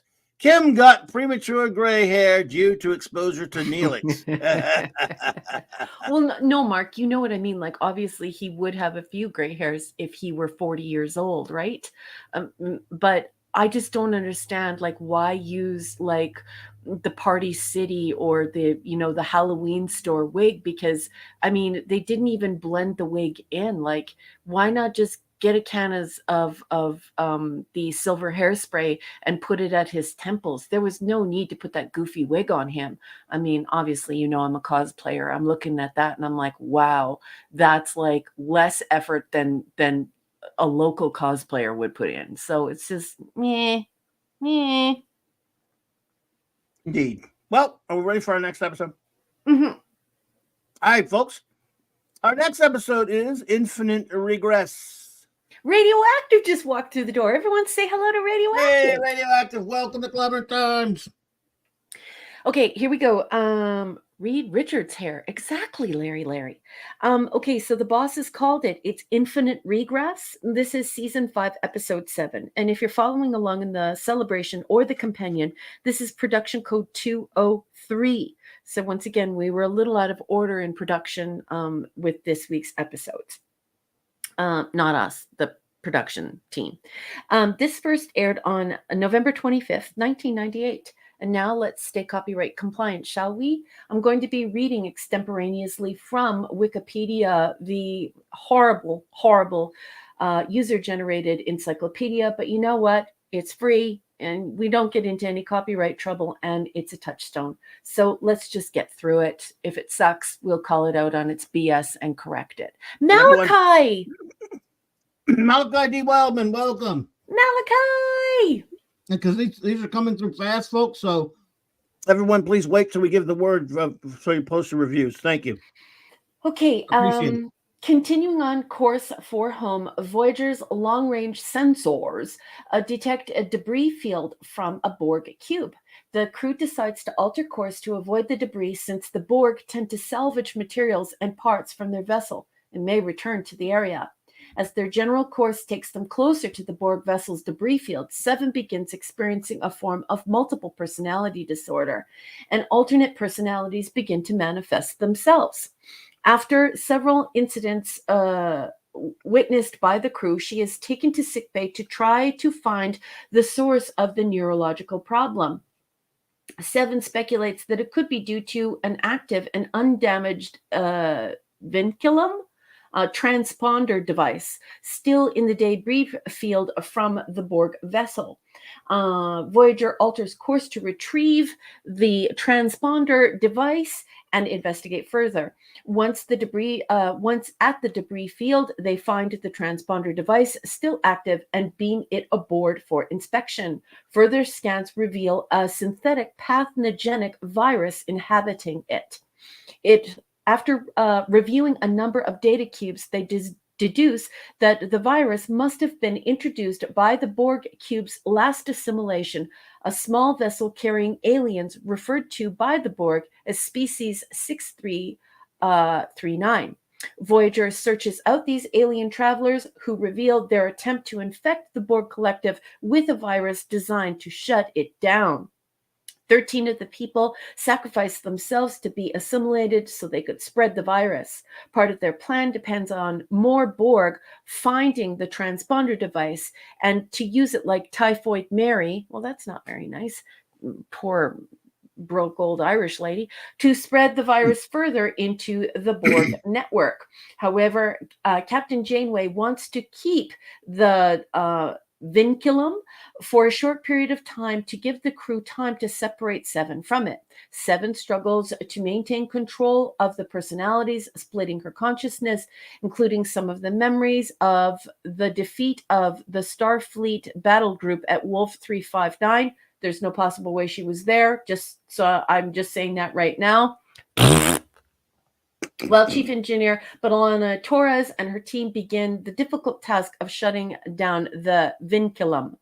Tuvok suggests a Vulcan mind melt, of course, to help calm Seven. The alien protests Voyager's interference with their plan and attack the ship. Whoever wrote this, you should be put in the agony booth on Set It and Forget It. In the end, B'Elanna is successful and Seven is freed from the link.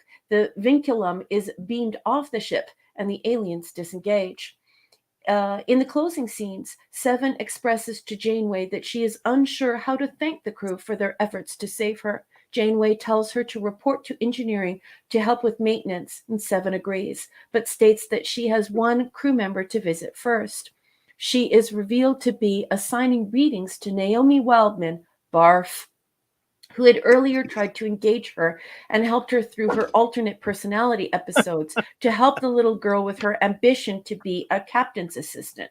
After giving Naomi several pads with the data, Seven tentatively asks Naomi to teach her how to play Kadiskat, a board game played among the crew. Grinning, Naomi agrees. And that is all the Wikipedia has to say about this episode. Whoever wrote it needs to be shot out of a cannon. Boss, it was so hard to read. Like, why write like that? And like the run-on sentences, geez, and like commas, they're not where you breathe. Go and learn about the rules of commas. Boss man, what did you think of Infinite Regress?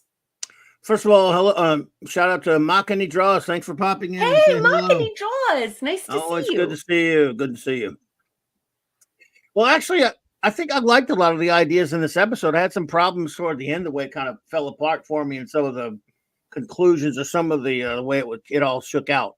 Who had some issues with as a story, which are, I mean, they're kind of not big, but they're big enough to perhaps damage the story for me somewhat, because I think it is a pretty interesting idea. I like the idea of it, where and I think actually, look, I think Jerry Ryan did a good job here with her performance. Channeling all those personalities. I think she really did. I think she did a good job. My problem basically though is some of the stuff with this. Why wouldn't it, before they met the aliens, right, and found out what this thing was? What if they just blast the sucker? What if they just destroy it? Why wouldn't that just free her from it? We don't know, but I mean, why wouldn't it? Maybe not. Pull the plug. I don't know. They don't really. And then what I'm saying is, I'm not saying that's the way it should be. I'm saying they never really explain a question that a viewer would think like, "Wait a minute, if that thing's messing with 7, why not just destroy the sucker?" They don't tell you why that's a problem. Why they shouldn't do that. They just take it. I don't remember any explanation of that at all. Mhm. Maybe I don't. And maybe you'll cover it in your notes. I don't know. And then some of the stuff with the aliens, when they put the thing back, does that mean it's normal? When at the end, when they left it there, is it back to normal? It's still going to work as a trap for the Borg, or did Voyager ruin it? Did Voyager screw it all up for him? I don't know. So I have some questions here and there, but I found it to be a pretty interesting episode as far as ideas, the plot and the ideas, and some of the stuff with her experiencing all these, Borg personalities and stuff like that. But maybe that's just me. Anyway, notes. Okay, so I wrote quite a bit on this because I found this episode to be quite annoying. That's Because scuba. Okay, they said it would blow up cerebral cortex. Okay. Yeah. Because I think it tries to change the nature of the Borg. And I don't really like that very much because, yeah, anyway, I just have reasons for that, which I will explain. They are not rationing food. People still have access to replicators. They don't need permission to eat. The computer would have knowledge of who entered the captain's mess. So that whole opening scene with Neelix is complete and utter bogus.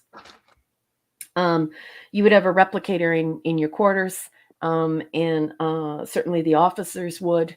And that's a stupid conversation. And they should have never have included that because it's just dumb and there's no excuse for it. I always remember this as the multiple personality mental illness episode. Pardon? No, so yeah, I'm sure. Yeah, 7 assimilated babies and children, and this episode demonstrates this. This is some terrible acting from Jerry Ryan as well as Dawson, because both of them are smiling in the scene with the Klingon personality. And I don't know how the director let that go, but I mean, it's very clear that they're both smiling. How are these personalities manifesting? Are they based on memories? I mean, the Borg are drones, humanoid bodies that are hacked up and jacked up with rogue technology. How would a personality emerge with memories and the ability to interact in the present?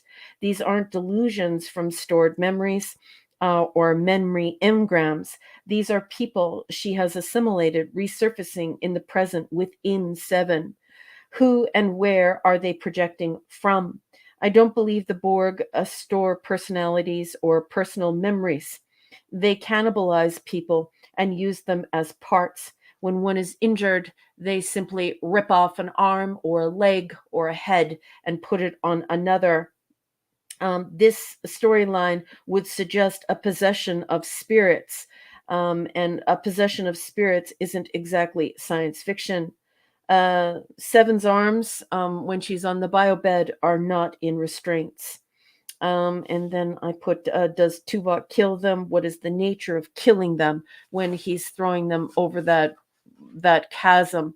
Once again, where are they stored? Are these memory engrams, or how would you even store these personalities? And I don't like that the voices came oh no, I wrote a question. The voices came from the Veculum or from Seven. So they never answer that, and I think that that's very weird. And then my final comment was, so Seven is storing all of these personalities of all of these humanoids that she has assimilated. I thought that individuality was purged and shared with the whole collective. And I don't think that there was enough work on the why and how in this episode. So there are a lot of people that try to make the Borg seem as though they are a species and that they're just trying to survive. And there is much argument. There are a lot of arguments within the fandom about whether or not the Borg should be obliterated completely, like, extinct. And certainly it is important for casual fans to understand that the Borg is not a species. The Borg is like VOYAGER. It is technology that has gone wrong. But instead of joining with a human like in TMP so that it could learn to be more human, like it does with the probe, and then, of course, joining with the Decker unit. Instead of doing that, this rogue technology decided to cannibalize bodies, and it's more kind of a Frankenstein thing. If you watch a lot of Star Trek, you certainly know that they will rip off arms and legs, heads, eyeballs, ears, any human or computer parts. And that they are all operated through their main computer, and this computer that they spread everywhere. So I consider the Borg to be quite evil, and I think it's bizarre that anyone would say that somebody that has been cobbled together using different people's body parts would somehow retain the memories. If you're a Borg and you're walking around and you have two arms from a Klingon and legs from a Tellarite, why would you have the memories of assimilation? And once again, where would all of these be stored? As memories or personalities? And I don't think the writers get that over the finish line here. I think it's very clear that they make it about some sort of a possession, as though they were spirits, evil spirits, and it turns it into sort of like a cheap horror movie. So I think it sucks, and I don't think it's the worst Voyager episode, but it's certainly not the best. It's a bunch of hooey. It is a C-. I also gave it a C-. What I really dinged it for, because I understand all that stuff you're saying, and I didn't really go. You think of things I never think of sometimes, and I don't disagree with any of it. I mean, I'd see it as all plausible. Everything you said, I still found it to be fairly. I found the idea. Okay, you say it doesn't work. If it doesn't work, that's fine. Hey, DJ, Play Nice, welcome. Hey, Rock. I thought that was an interesting idea, but I will say that what falls apart for me and makes me give it something like a C- is because the fact that it all boiled down to the solution is another Tuvok mind meld. That was what really, that's what really just kind of kills it for me. I mean, if you know where I'm coming from, I'm tired of that kind of crap, to be honest with you. Yeah. Let's just sell it in a mind meld. Yeah. So, And when he does do a mind meld, that's one thing that I don't like about Voyager. It's why I think Voyager sucks, is that it undoes many species and makes them totally uninteresting.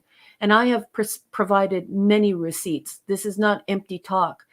Folks who come here week after week know that I have provided mountains of proof that they have completely undone Vulcanians, so that you don't even recognize Vulcanians in Tuvok. and he should be the one who is the disciplined mind. He's not the person looking for the beef and bean burrito. He's not the person who's, who loses himself in a mind meld. He would be the disciplined mind to bring the discipline to her mind. And this whole idea of throwing these beings off of this cliff inside of the Borg cubes, or in the dream state to kill them, it's just all it's just cobbled together, like a Frankenstein, like Frankenstein's monster, like the daemon. And yeah, it's totally, I think, totally unenjoyable. And Scuba Pete says these Borg, they cost us an arm and a leg. They're very expensive. But yeah, anyway, I like to bring that up. And, because, I remember one time when somebody was very upset with you when we were doing a show, and they were like, why do you think that way about the Borg? And why is your conceptualization of the Borg like this? Well, that's all the evidence we have about the Borg. This is what we know about the Borg. We watch them do this. And so why would you try and humanize that? These are brutal killers, and they're not of their own mind, and they're not even of their own bodies. These are cannibalized human beings that are being willed by that rogue computer program, right? Think in nature, when like when one animal is taken over by another animal. Think about all the zombie possessions in insects, where you can have a moth and you think the moth is alive, when meanwhile some hornet larvae has turned it into a zombie, right? That's basically what the Borg are. The Borg are not a species. They're not born. They don't have sex. They don't learn. They don't go to school. They don't have hobbies. They're, what I mean? They're, they don't read. These are drones to this program, and it's a horrific thing. And of course, they should be completely eradicated immediately as soon as Starfleet has the power. Anyway, there you go. Indeed. Well, there you go. Okay, everyone. Well, those are our views and ratings of Infinite Regress. Please, now, your reviews. The word is given. So go for it. And while number one is capturing those, I will bring us another bit of Max Redstone entertainment. So here we go, folks. Infinite Regress by Max Redstone, our master lyricist and our music meister. Okay, Borg salvage can be unrefined. Seven is affected deep in her mind. Mental ablation from souls of assimilation to knock the collective stone blind. Nice job, Maxie, as always, buddy. So let's see here. Shooter had one that was before I think you started this one. It says, why would individual drones absorb the memories of those they assimilate? Is it a backup if the assimilation process fails? I don't know. I don't know, sir. But it's a good question, isn't it? Yeah. Professor R2 said, vinculum, a connecting band of tissue such as the flexor tendon, or which is on a finger or toe. Okay. I think you went and looked that up, and that's really cool. And I thought that really, that was really cool. You might be a doctor. You might be a doctor for all we know. Katie says, a solid A. Stellar performance by Jenny Ryan. She truly is a one-of-a-kind talent who can do it all. Ferengi, Borg, Vulcan, Klingon, child. Her vulnerability was just as good with her scenes. Hang on. I'm just going to interrupt for 2 wags of a puppy's tail, but I promise I won't derail you. Good evening, Anonymous Gamer. Hail. Hey. Everyone say hello to Anonymous Gamer. Anonymous Gamer, welcome to the show. Thank you so much for joining us. Yay, welcome to the Clobber Times. Good to see you. Oh, ooby dooby. Herc 130's here. Break up the tequila. Yeah, Pass the tequila. Ooby the Please dooby, drink buddy. responsibly. Good to see you, Ubi. Let's see. Katie continues and says, Janeway. The latter's response, hold on even when you think you can't, hold on even when you think you can't, is something we all need to hear every so often. Oh, yeah, when you mean Janeway's response. Yeah, I got you. In the end, I enjoyed that Naomi. Oops. I hate that it does that. I'm sorry that it did that to you. I'm so We'll sorry. survive. No problem. I'm at the top, so it doesn't hurt that much. I can find it. In the end, I enjoyed that Naomi and Seven's friendship began to blossom. Dokie. And that the crew all shared that they were concerned. Even Chakotay admitted he was wrong in distrusting Seven in the beginning. She has now earned her place on the crew and their respect, and they respect her. Thank you, Cote. Let's see. Empress in him says they are consumers and users. Yes. Meaning the board, right? Yep. Okay, the great JT Kirk says C+. Not perfect by any means, but Jerry Ryan did a great job. 7 as a Klingon and did it again. It did it again, and I don't know why it keeps doing it. It's making me nuts. No, don't worry about it. I think we could probably survive it. We're tough for that. We're tough. On top of the double postings, I'm going to strangle StreamYards. You're good. We love you. Don't worry about it. As a Klingon, let's say, it's a great job. 7 as a Klingon and biting B'Elanna was a nice touch. Unfortunately, she didn't permanently regress into a more interesting character. Whoa, not the big 7 guy, argued. Wow. My goodness. Okay, let's see. By the way, let's cut back over to our buddy, the great Eric K, because he sent us some. We'll read his. The great bronze wrencher Eric K said, Infinite Regress gets a D. He says, the debris field from this cube is 62 miles in diameter. Why do they treat this like it is huge? I don't know. They are traveling at like 200 bazillion 30, but he's got like a ridiculous number of miles per hour, like maybe a couple bazillion miles per hour, basically. If cruising at warp 7, Bangway once again takes matters into her own hands, and her actions directly will kill billions. Someone has a way to stop the Borg. Someone has a way to stop the Borg. Well, she cannot have that. These aliens should have said, well, you will not give it back. Even if you do, I am done with you. The Doctor could not just turn off 7's receiver. I guess not, for plot reasons. He was adjusting it, so why not just remove it or disable it? I mean, sucks. Sucks the alien sacrifice. What is it? Sucks.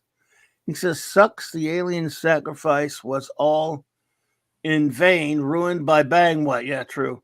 I guess we will know. We will know if they ever get get it turned back on since. Oh, we'll never know if I think he means they never, but I think we'll never know if they ever get it back on since it has unlimited subspace range. Yeah. Yep. I don't know, man. I hear you. Thank you. The great Eric K. Shooter says D+. From timeless to infinite. Good God. Didn't Kess have her frenzied eating phase as well? I don't know. Naomi strikes back. Okay, I do like the 7 Naomi relationship. Yeah, it's cute. It's cute enough, I guess. Yeah. This makes zero sense. How can a human brain, albeit a cybernetically enhanced one, contain thousands of personalities, even if the memories are there? Nope. He says nope. And where's this? I got another shooter down here somewhere, I'm sure. And I totally agree with Shooter. So that's number 2 of Shooter. Oh, here he is, right? Oh man, my eyes are garbage. Sorry, Shoot. Still 7 giving B'Elanna a hickey is stupid fun. The attempt at dislocative identity disorder falls short. All said and done, it could be worse. There you go. Can always be worse. The wonderful Mary, the Ginger Menace, says, I like Jerry Ryan's performance as a child only. Gotcha. You should stay a kid the rest of the time is what you're saying. This episode confused me. She voices in her head, but she remembers an assimilation from a virus, and she is no longer Borg. And then the mind. Yeah. That's another one. She's got another one. Great comments. Mostly another one. There is. Oh, there we go. Okay. Meld was so stupid to me. Yeah. Are you kidding? Can you get any more Vulcan thing to do? It just bothered me. And it was sad to see 7 of 9 in pain. I give it a C+. That is an excellent review. Thank you so much. Thank you so much. Appreciate you there, Mary. Bubbadoom 1 says a D. 3 Borg or analogous to commies. No, I think it means the Borg or analogous to commies, I guess. They don't need my understanding or my sympathy. Roddenberry was not a pinko. This is more a Hollywood direct. Gotcha. Got you covered, brother. RRTNZ says Infinite Regress review. Another Trek trope fest. Suppressed memories. Mind melds. It's all about 7. Again, you see why Mulgrew hated her. She really took over. Terrible alien costumes. C-. Thank you there. RR? Lotto Super 7. That's a Canadian joke. We had a lottery here called Lotto Super 7. But Guagnar put Jerry Ryan on it holding a picture of Brannon Braga. Because, once you're sleeping with the producer, the whole show becomes Lotto Super 7. She won the lottery, and then the whole show started, it started to become about her. And she's not the strongest actress, so. Guess not. Lisa says C. 7 with multiple personality disorder. Ferengi was her best. Tuvok mind meld is illogical. 7 wasn't saved by Tuvok, but by Torres disconnecting resolution to vinculum was messy. Too many questions there. Thank you so much, Lisa. Yeah. I did like her as the Ferengi as well.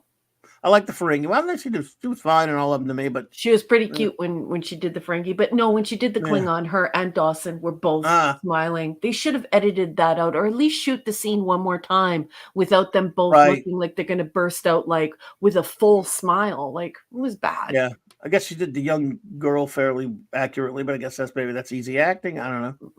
Yeah. Simply Steve says C+. Rating alt title. C+ rating alt title. Definitely regrets. Not sci-fi, more like bad horror, cobbled together in 7 psyche as if the parts, aside from the brain, retain the memories of the former species. Ugh. Yeah. All right, Steve. Fiona, as the princess says, now they go around. Robert J. Doherty clearly just saw Independence Day and Sybil and thought he would knock out a quick episode. There was a good idea here somewhere, but I didn't find it. Wow. All right, let's see. I'm sure he thought he was being clever. The mechanism for the emerging personalities is never explained. I don't buy it. False memories? Those are easily dismissed. False memories? Those are easily dismissed. They wouldn't change her behavior. I thought her acting was poor. Well, my husband thought it was good. To which I asked both of them. Do I ask both of them? Oh, you are being just such a sexist pig here. The 7 Fiona, and the 9. How dare you? Well, that's terrible. Are you accusing your husband of enjoying looking at 7 of 9 or something like that, as if that's all we were doing was looking at her? Come on now. Okay, well, you might be right. Anytime they need something new, they just give 7 a new power or characteristic. It's getting quite old. Just put her to sleep and drive past the problem. It's true. Put her to sleep. Drive past the problem. Dear, oh dear. I love Fee. You rock, Fee. For people trying to get home, they're easily distracted. P.S. I hate it when my OBGYN's ventilum is cold. Warm that thing up. C-. Oh my God. You're the besties. You're the besties, Fionis.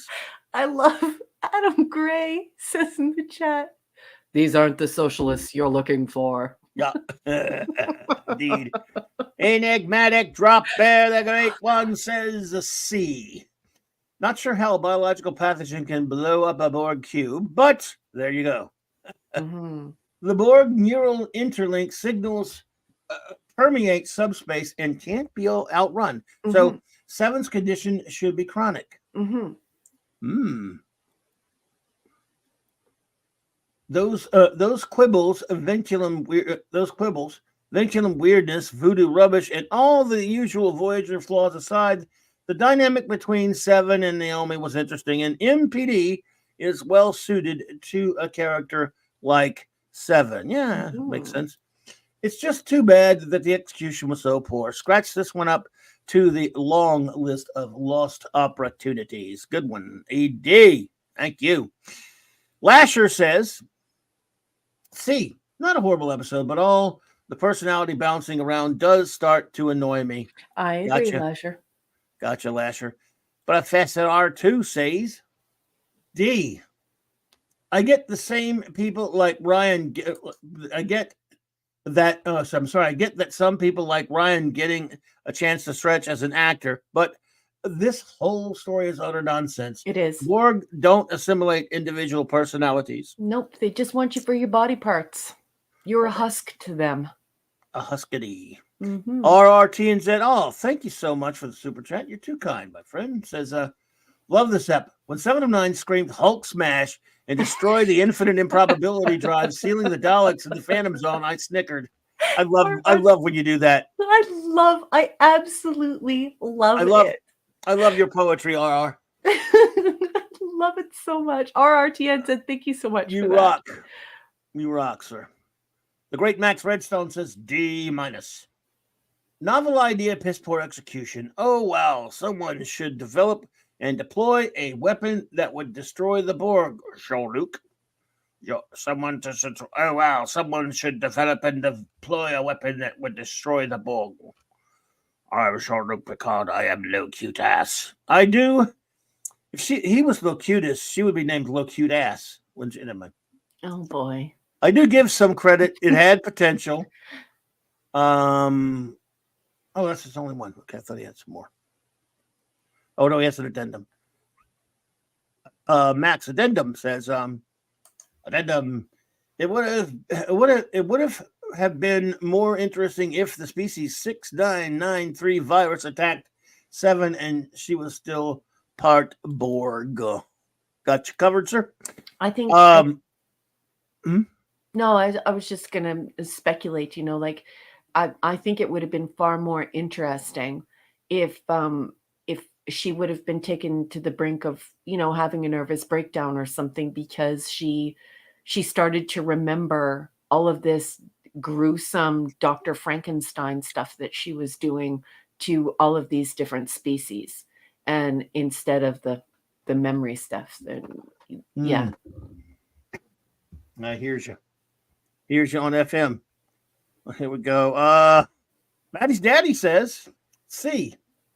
I think that looking like she does, Jerry Ryan never got enough credit for her acting. She must have been really excited when she read the script. It's kind of an actor's dream. Yeah, it is. Yeah, actors like that sort of thing. But this wasn't supposed to be her job, right? That was Gibney who got the job, and there was a big argument. So it was basically like a force hire. So it's the same thing that happened with Poopy Stew, right? Because it was supposed to be Gibney. But she did get it, and she was happy. What can I tell you? I'm sure. Yeah. I know Brandon Braga was sure as hell happy. You know what I'm saying? Yeah. So I think that she did an admirable job. She meant portraying a scared little girl, a Ferengi, and also a disoriented, scared Borg. But she falls pretty short of the macho physicality of a Klingon warrior. Yeah, exactly. Yeah, I hear you there, buddy. And then he says, the story seems like a mind meld gone south and isn't particularly creative. Thank you, Steve, buddy. Maddie's daddy. Simply Steve 68. No, Gibney. I think her first name is Susan. It's Susan Gibney. You remember Leah Brahms, the character who played the woman who played Leah Brahms. That was supposed to be 7. That was going to be 7. And then there was an argument, and basically there was a force hire.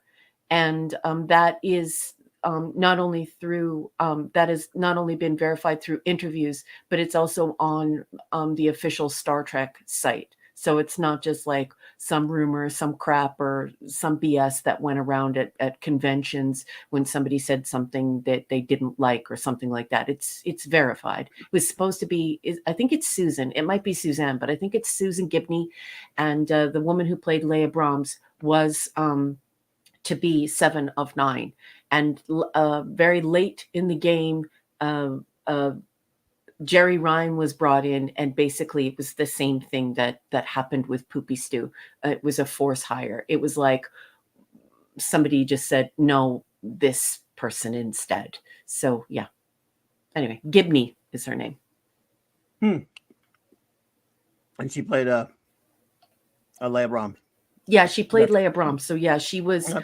and she was so entrenched in this that I believe there was also, if my memory serves me correctly, I believe there was also some talk about her becoming Janeway. But ultimately with Gibney's sex appeal, because of course she is a very attractive person, the 7 of 9 character was offered to her, and she was definitely going to be 7 of 9. It was a very late stage thing for Jerry Ryan to take on the role, and a lot of people weren't happy about it. And then, of course, then Lotto Super 7 happened. So she wound up sleeping with Brandon Braga and wound up becoming basically the star of the show. So most of the crap that was created there was created because...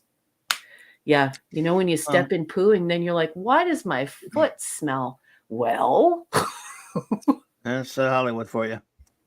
So, let's see. West Kegel. Hey, West. All right, sir. The biggest Voyager fan I know. Well, second biggest. He's gonna. He will rover you. Inverse M said, it's not a bug, it's a feature. Okay. Yep. No, he means the behavior of the Borg. Okay, yeah. Michael Beacom says, D, tired of the Borg, tired of time travel, tired of 7 of 9, but not her profile. There must be a huge flaw in the production process at Voyager. So many broken story ideas. There you go, Michael. Good to see you, buddy.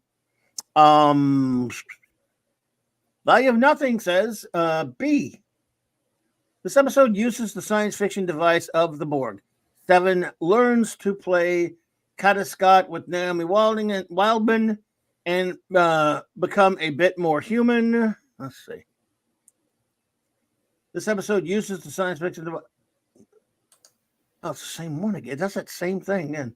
It's doing weird stuff tonight. It's also driving me insane because every time I try to, well, not every time, but sometimes when I try and star things, it puts them up on the screen instead of just starring them. It always it happens a lot. So yeah, I hear you. She also learns from Janeway when she risks the crew to help 7. Ryan is great playing all these parts, in my opinion, as well. Okay. Most of the MPDs are just an amusing distraction, except the one with 7 and Wildman. Unfortunately, we learn nothing about real MPD. It's cause and effect or solution. Thank you so much. Nothing like a nice, a good old-fashioned empty virtue signal. There you go. Panty outside says D. Reason they just didn't destroy the transmitter is even if you cut off a signal, that doesn't mean you cut off the effect. So investigating it was more prudent. Sorry. The Borg pull memories from those that are assimilated. That data is distributed throughout the collective as an adjunct to the matrix. It's likely a lot of those memories went into 7 as having as many drones share data as possible would ensure redundancy to preserve this info. Borg do not replace organic body parts with organic parts. They remove some organic parts to add cybernetic parts for max efficiency. And again, they don't salvage any Borg tech, i.e. power cells or slipstream generator. Why? Bad writing. Yes, Addendum. It's likely they aren't full personalities, but impressions, ghosts of those assimilated by the Borg, not full personalities, will complete memories. Thank you, Fanti Outsidey. We appreciate that. You will not be assimilated. Where was so what happened to me? Whoa, weird. Clobby, Okay. Clobby, you're back. I'm back. Hey, good evening, Parker Luck. I was assimilated by something from Seven's mind. Oh my God. Sterilize. All right. Parker Luck's here. Yes, Parker Luck just walks through the Hey, door. He just Parker strolled on into the room. Hey, Parker. Good to see you. Good day. All right. Okie dokily. Let's see here. RRTNZ with a super chat. Thank you so much, my friend. Aw. Says, when Seven shrieked for Frodo as to use the Galactica's flux capacitor to destroy the Stargate and save Alderaan from Voldemort, I vomited with joy. That Open the gate! Thank you so much, RR. You're too kind, my friend. Hart said, YouTube is messing up due to sunspots. That's my story, and I'm sticking to it. Thank you. Damn sunspots. And they call him Scuba Peach. He's the king of the Ramba Beach. He says, B, really enjoyed Jerry Ryan's portrayal of the different species quirks. The only thing that drug my grade down was Tuvok's mind meld. You're behind. You're behind to my behind. Oh my God, Pete! I'm not singing this one. If I'll do it. If you want my body and you think I'm sexy, come on your bark. Let me know. Ask. I will not sing. That's like that. Daleks do not sing on them. We do not like the Borg. The Borg will be exterminated. Wes Cagle just joined. Became a member. Wes Cagle, thank you so much, my good friend. Welcome to the membership. And Wes Cagle also said, never was a Jerry Ryan fan. How dare you, sir? Don't think much of her acting. How dare you again? And despite all of the drooling by the fanboys, how dare you? This from this fanboy. I don't find her attractive. How dare you again? She has a nice body, butter her face. Oh, come on. Sorry, fanboys and fangirls. Well, I'm outraged. Outraged, I say. My husband would agree. Whenever there's an episode with her on, he's like, "Oh my God, her acting is so bad. Why are you watching this?" Like, he gets really offended. Dang, boy. He loves T'Pol, though. Oh my goodness. So here we go. An Anonymous Gamer says, I know I had joined the video kind of late, but has everyone seen the new Deadpool trailer? I don't know if we were allowed to talk about that here. Well, we're having our topic is Star Trek Voyager, so I talk about that on some of my other nights. Anonymous Gamer, I'm here like on, Friday, Wednesday nights my open talk show, and stuff like that, and sometimes on Monday nights it's open, and so I do talk about it. I did see the trailer. I thought, we'll see how it works out. I'm not that excited about it because Marvel movies have kind of died for me, but just to let you know, and I appreciate you being here, Anonymous Gamer. Thank you. We'll see, though. It might be good. You never know. Rob Radioactive just responded, "She's acting." Oh, wow. Y'all are so mean, dang it. Love you, Rob. Radioactive said, Landrew concurs with Nomad. Mm-hmm. This episode is not good for the body. You are not of the body. You are not of the body. Yeah, wowzer. That's right. We did talk about that. You just reminded me, R2. We talked about that on Mr. Brown. So I can put Mr. Brown's link in the chat. Oh yeah. You can find a really cool live stream where we talked about that, the fantastic forecasting, and much other things, many Yes. other things. Sorry, of that that wasn't nature. a review, but I thought it would be a good time to No, it's good. give some invitations to the clubhouse, to your Indeed, Wildcard yes. Wednesday shows, and Sure. yeah. So make No, sure no. that you tune in. Yes. Don't forget to hit the subscribe button, and don't forget to. It still has a notification bell, right? And then you'll know when Yeah. Clobby's on. And you Indeed, know, yes. Clobby always speaks to his chat. So if you wanted to bring that up, that would be terrific. And I know he would welcome a conversation on that. So please feel free to join Clobby at any time when he's doing the geeky geek stuff. Indeediousness. And let's see here. Our final review of this episode of the evening is, of course, from the great chief engineer, the caboose. B-. He says, Ryan did a good job with her take on Sybil. She is believable with when shifting between personalities. The relationships between Naomi and Seven is also a nice touch added to the show's Seven's emerging humanity. Gotcha. Borg implants are incredibly impressive. EMH, the collective, assimilated hundreds of different species. All of those neural patterns were integrated into the hive mind. Okay. That means they're in your mind too, stored within your cortical implants, dormant until now. My biggest problem with the episode was Bangway passing up an opportunity to destroy the Borg. Oh, good Lord. Yeah, I'm with you there. The Borg have wiped out billions of life forms, and as much as you would try to save a crew member, when would the needs of the many outweigh the needs of the few or the one? That's a good point. Well done there, sir. And are we ready for our what? Instead of Neelix, they should have created a pervy Romulan. You are of the body. Yeehaw! Our fourth and final episode of the evening.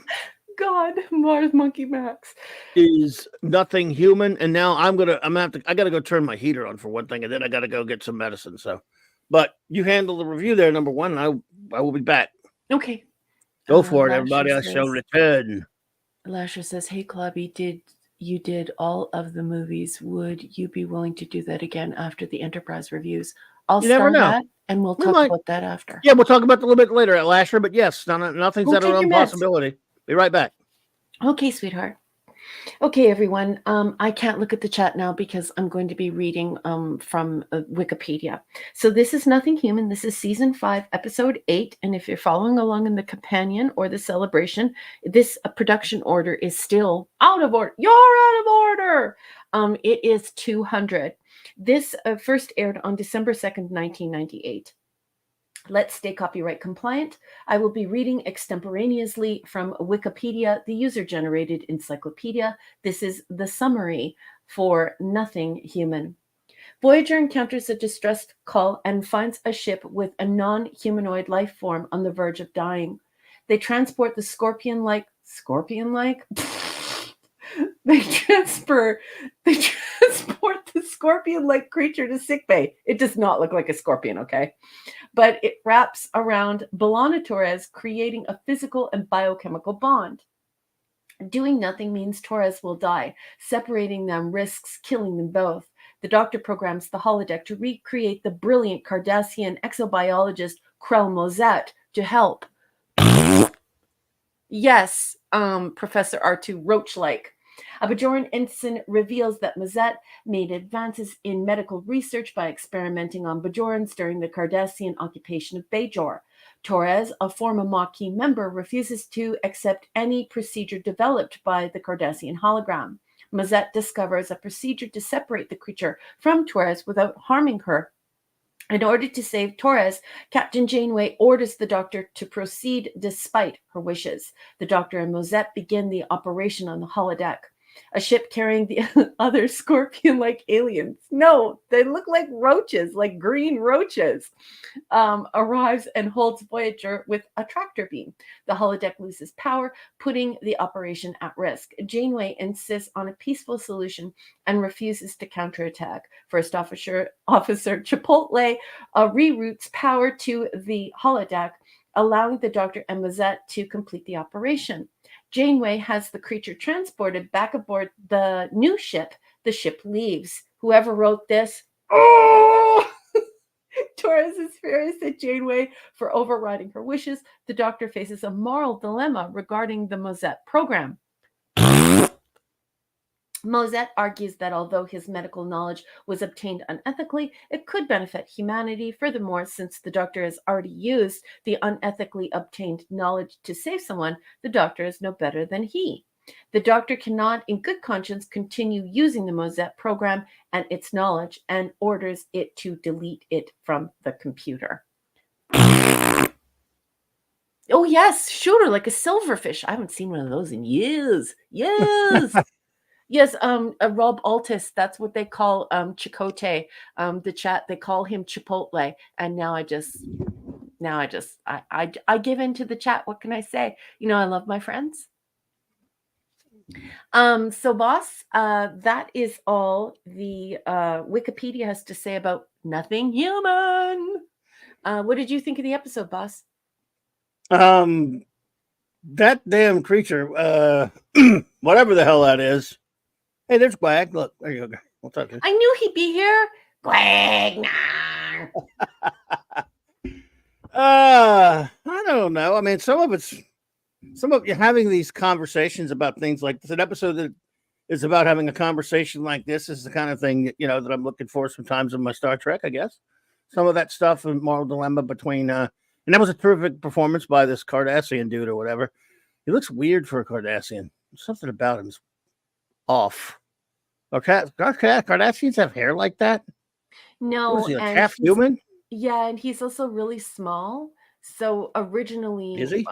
Yeah, so he's very small for a Cardassian. Originally, the Cardassians were meant to be, you know, tall like Klingons. So, you know, like in casting for Klingons, they're almost always like super tall guys. Cardassians are usually they're quite tall as well. So he's a teeny tiny. He isn't tall enough to get on the ride. He's not tall enough to get on the ride. So yeah, so that's an issue. He looks taller than Picardo, but then again, Picardo's not tall. No, but Picardo's just a teeny tiny little guy. I guess he is. Yeah, he just doesn't seem like it that much, but I guess he is. Yes, Professor R2. Yeah, he also doesn't have the crazy long neck. Yeah. The hair's weird though. Mm-hmm. I don't remember seeing them with a lot of hair. At least it's like he's got. I don't know. Anyway, I guess that's not the here to there, right? That's it's pretty weighty, isn't it? In the issues department. I mean, I was not bored. I was interested in the discussion that we're having and the idea, but overall, I thought it was kind of heavy-handed. Maybe is that a good way to put it? Hey, Darth. Where's Darth? I've never seen Darth here before. We're on this higher one. Joe Dog. Whoa. Well, we've been reviewing episodes, Dwarf, and this. And Joe Dog, what's up, dude? All right. Old buddy Joe Dog. Good to see you, my friend. You didn't miss much, Dwarf. We've just been reviewing some Star Trek Voyager episodes. This is our fourth and final of the evening. So you just missed those. But it's good to have you here. It's nice to see you. I don't know, the whole war crimes thing and stuff. I have to say, it felt Trekish in the sense that that's the kind of things they've done. They were talking, but it felt like, I'm trying to think, what's a good one? Oh, you know what? It felt like they were going for, in a sense, a brilliant episode of DS9 called Duet, and it just didn't pack the emotional weight for me. I mean, I liked some of the episode here and there, some of the conversation that went on with the ethical problems, things like that. But it's okay. I don't know. But anyway, go ahead, go with your notes because I don't have a whole lot to say about it. Okay, I hated this episode because I think it's stupid, but that's just because of the fact that I'm not really like a TV watcher. First of all, I don't watch television. Second of all, like I'm a reader. And so for me the stories are really important. So when people say, "Oh, the criticism is superficial or you're nitpicking." Well, not for me, because if you start out with a premise and the premise is ridiculous, then I can't. I just can't. First of all, the tick is ridiculous. Let's get some slime on that. It doesn't even look remotely real. That's terrible. It's terrible. And Everyone, wait for our. We give you the word for the reviews. yeah, Right. it just sucks, and it's not even a BEM. Like, it's just laying there. And what's worse is when it attacks Balana, you can clearly see that somebody just threw it, like with their hand. It's just dumb. Anyway, this is the better than Leia Brahms hologram help. That's what I call this episode. Night, So- Katie. Good night, Katie. So now it's very important for me to explain why I'm saying this. So now I'm going to say this very slowly and very carefully, and I want everyone to actually consider what I'm saying, because it's not a nitpick, okay? If Voyager had the technology, the ability to reproduce Starfleet scientists and physicians, why did we ever worry about the doctor's program? Why did Tom ever need to work in sickbay? We could have a team of the finest Starfleet doctors, and they would all be holographic. Mm.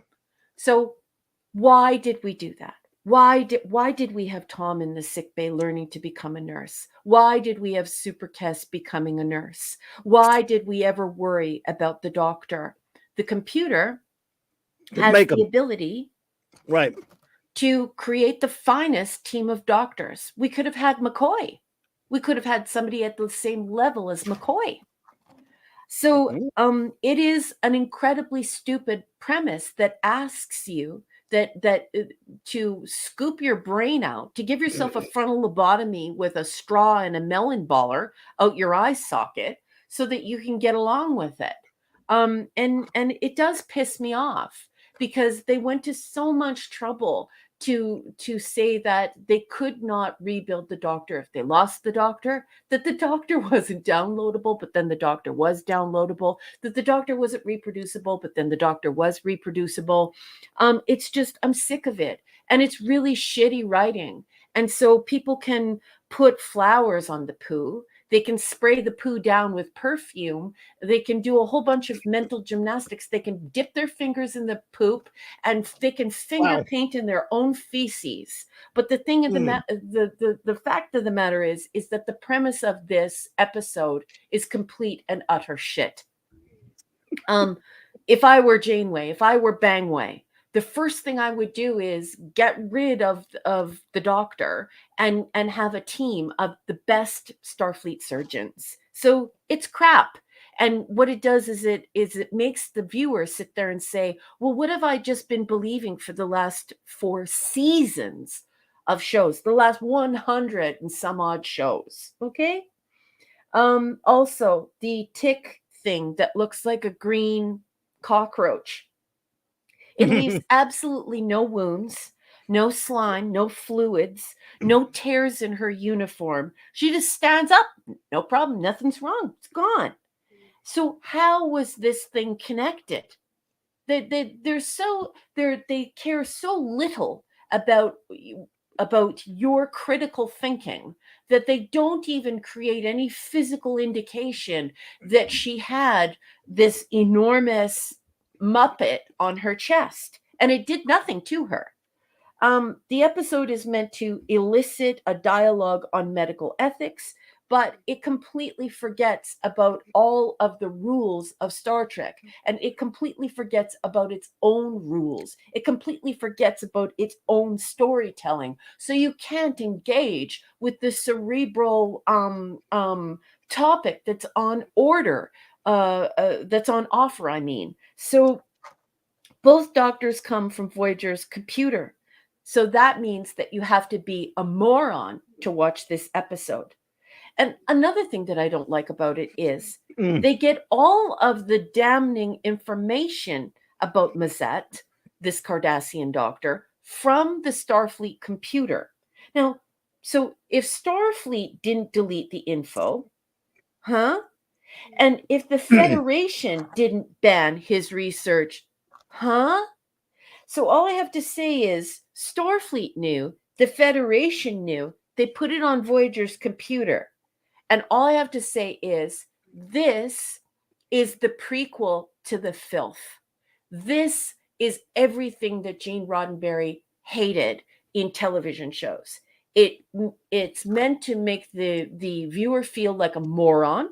It takes for granted that you have no critical thinking, that you're a nincompoop, and so you watch, but nothing's actually happening, because it's just filth. And I personally am tired of it. Cannot wait for Voyager to be over. It's an F. Moon at Noon, welcome.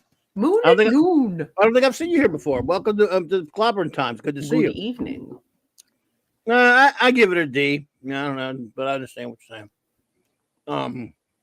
Guess it didn't bother me that much, but I don't know.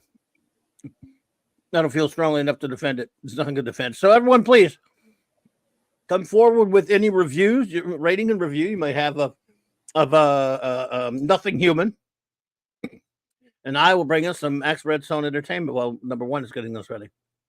Let's see here.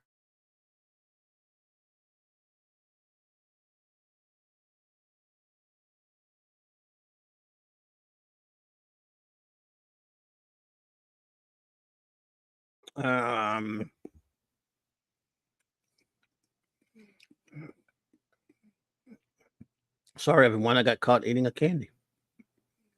All right, here we go. Nothing Human by the great Max Redstone. A hugger adheres to B'Elanna's face, intertwined in her lungs and brain case. The doctor's retrieval of Cardassian evil gives our engineer some breathing space. Wow. Nice one, Max. Excellent. I mean, that is some top-notch stuff there as always, but great work tonight, buddy. You're man, on your game big time. So let's see here. Okay, doke. Let's see what our dear friends in the chat are saying about Nothing Sruman. Lasher says, "Oh, hey, Clobby, did you talk about the movies? Okay, we tried asking earlier. Yes, you never know. It's going to be after Enterprise. We're still going to be Saturday Night Star Trek. We could talk about we're going to talk about all things Trek all the time. So yeah, we're going to talk about the original series a lot, you know, and movies and yeah, oh yeah. You never know." So Lasher says, another episode of morality, but Cardassians are great for this kind of story. I love this episode. Cardassians always steal the show. Cardassians, I've always called them. Let's see here. The Ginger Menace. Mary says D. The whole thing was odd that an energy wave brought a drifting. I didn't understand where it came from. The doctor thing confused me. I'm tired. Thought that was that this was shite. F. So she got the beginning D to F. So she didn't drop. She dropped it. She dropped the rating on the end. Just like, to hell with this. It's just poop. Mary. I hear you. There you go. Love you, Mary. All right, let's see here. The great Enigmatic Dropper says F. Okay, so they attempted to use allegory to create a debate about the use of data obtained through morally reprehensible acts, aka the ethical dilemma. Labeling their attempt as a maladroit and utterly contrived would be far too kind. Whoa. The plotting problems are numerous, and the story is so clumsy it makes SpongeBob look like Superman. Waggle, wowzer! Wow. Why bother making a hologram from data?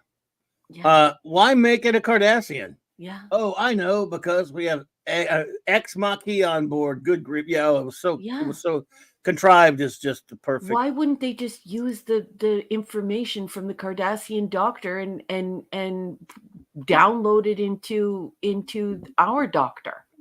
Because they wanted to do another Geordi talking to his a colleague thing, except this time without the romance crap. Mm-hmm. This without the romance, they make it a buddy thingy. That's why. This show is so contrived. How could Voyager's database have detailed plans of Dr. Mengeles? I mean, Mosset's lab, exactly. It's exobiology data that Voyager has, not a copy of Mosset's brain. That's a very, very good point. And one that the writers' room just didn't even consider, I'm sure. At least they tried to get away, albeit using a very poorly conceived prop from nose and forehead of the weak alien. So I suppose that's something. Thank you. I appreciate you there, buddy. Let's go to Eric Kay's review. How about that? The great Bronze Wrencher could not be here with us tonight. Couldn't be here tonight, so we're going to read his review. He says, nothing human from Eric Kay. He says, C. A bit heavy-handed, and these writers do not realize that we still use knowledge we have gotten from the most horrific experiments. As terrible as it is, letting the knowledge get lost is insulting the dead who it was gotten from. I agree that using the Cardassian. I agree. Not using the Cardassian, but use what he knows. Yeah. Strangely, they did not stop the medical procedure as soon as the other ship arrived. They were more advanced. Maybe they could have helped. Good point. They couldn't communicate with them, but yeah. The great Eric Kay, folks. Herc says, I really think Raquel needs to come out of her shell and say what she really thinks. No. I really need that tequila right now. Oh, wow. Before Zephram Cochrane shows up, you better pass me that tequila. Value of Nothing says, thank you. Exactly. Okay. Okay. Fanty Outsider, it says D. They were trying to be high-handed and overly moralistic. If someone years ago does something bad, but the knowledge can help others into the future, should it be used? Should it be used? That's your number 2, dude. Man, Fanty. Hang on a second, dude, or let me try to find your next one. Well, you did, man. You got to number them, Chief. You didn't number your second one. See if you numbered your third one. Okay, you did. You didn't number number 2, man. It's not helping me. This was a topic much in the news as in the 90s. It was discovered lots of this information was integrated into medical treatments over the years. Remember Gray of Gray's House? Deceased individuals for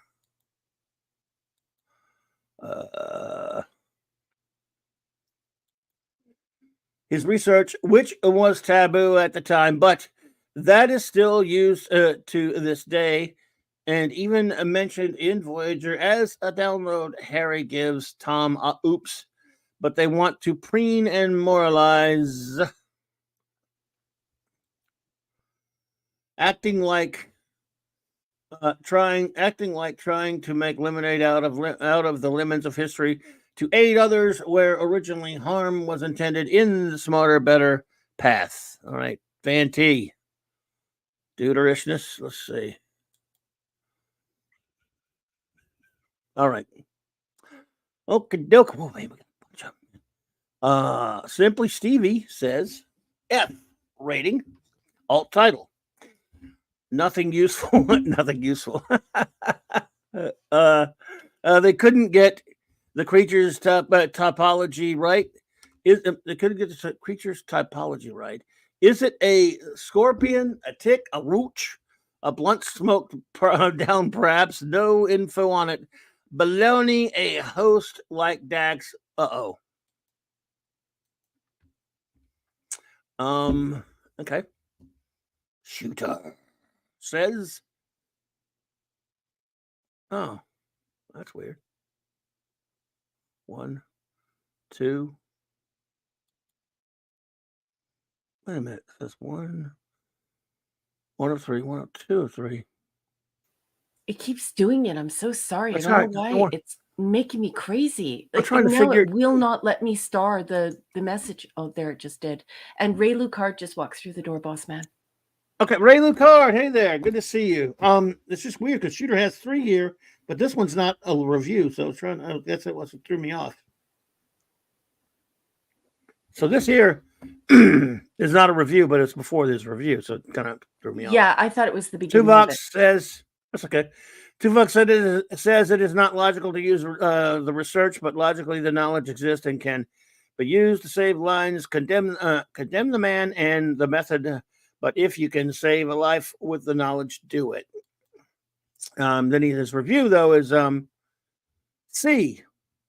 This one starts good. Excuse me. Starts good. An energy wave message, an unknown alien, but it falls apart when we get the Cardassian xenobiologist. First, they tried to build a new doctor and that didn't work. Second, they could have used any image and personality, something more acceptable to the 2X Maquis. True. Then we get the real reason for this, the Mangala storyline, and it is wielded like a sledgehammer. No, thank you. Yada, yada. I hear you. I am right there with you. Fiona. Princess Fiona says, so close. They should have called the Darren Nelson's dropped allegory. In a way, they almost had the Trekkiest of Trek themes. On the other hand, they might as well have named him Gul Mangala. Yes. You think? Let's see. In placing the heavy-handed allegory in the 24th century, they went full hollow nonsense and totally forgot the technological implications of the time period. Why does Voyager even have this info? That's what really gets me, too.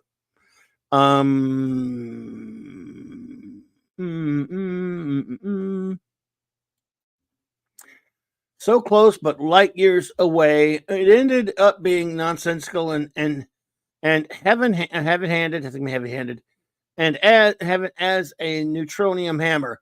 Nothing hollow human, a D- for effort. I could go into the hollow nonsense, but sleepy D+. Thank you, Fiona. Joe Dog says, and Star Trek Generations is an F. Well, I'll agree with that, but who's talking about that? That's okay. Fair enough. I guess I can't say I disagree with you there.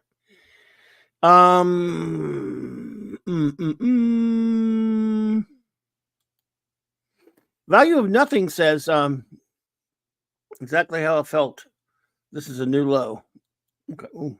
But the review though is let's see, F-. Janeway once again becomes a villain. This time she violates basic principles of medical ethics. No, Janeway, they are not both right. A Star Trek with a villainous captain. Forgive me, but this is worse than Burnham shooting her captain in STD. Well, that's not real Star Trek, so it doesn't even matter, but I hear you. There are great lines. Musset, ethics are arbitrary. How do you suppose your own medical database was developed? My God, half the medical knowledge on Earth gained by experiment on lower animals. Irrelevant. It was totally irrelevant. Scuba Pete says, D, I wanted to run to the nearest replicator and make another shuttlecraft and fly away. All right. Good buddy Maddie's daddy says, B, these types of moral conundrums are nothing new to fiction, so I think they were gutsy to even try it. The buddy cop aspect of making the Cardassian unaware that he's a war criminal helps. The very term is racist to the heretofore mostly two-dimensional C-knots. Read those words silently in reverse order. Huh? Let's see. Let's see here. The Cardassian doctor's line about scanners and laser scalpels separating the doctors from their patients adds a little humanity. Thank you, Steve. Maddie's daddy, thank you. Radioactive. Just remember, an F grade is considered fantastic in the Klutzman soyverse. There you go. There you go. Maximum Redstone says D-. So now they're stealing from Alien. The character of Krell Moset is well played. However, it is a thinly disguised trope analog to Dr. Joseph Mengele and other war criminals. The Cardassian versus Bajoran drama is forced. What if the face roach chose Tuvok or Harry Kim? How convenient. If the computer is generating all of these medical titans, why is Krell even necessary? Yeah.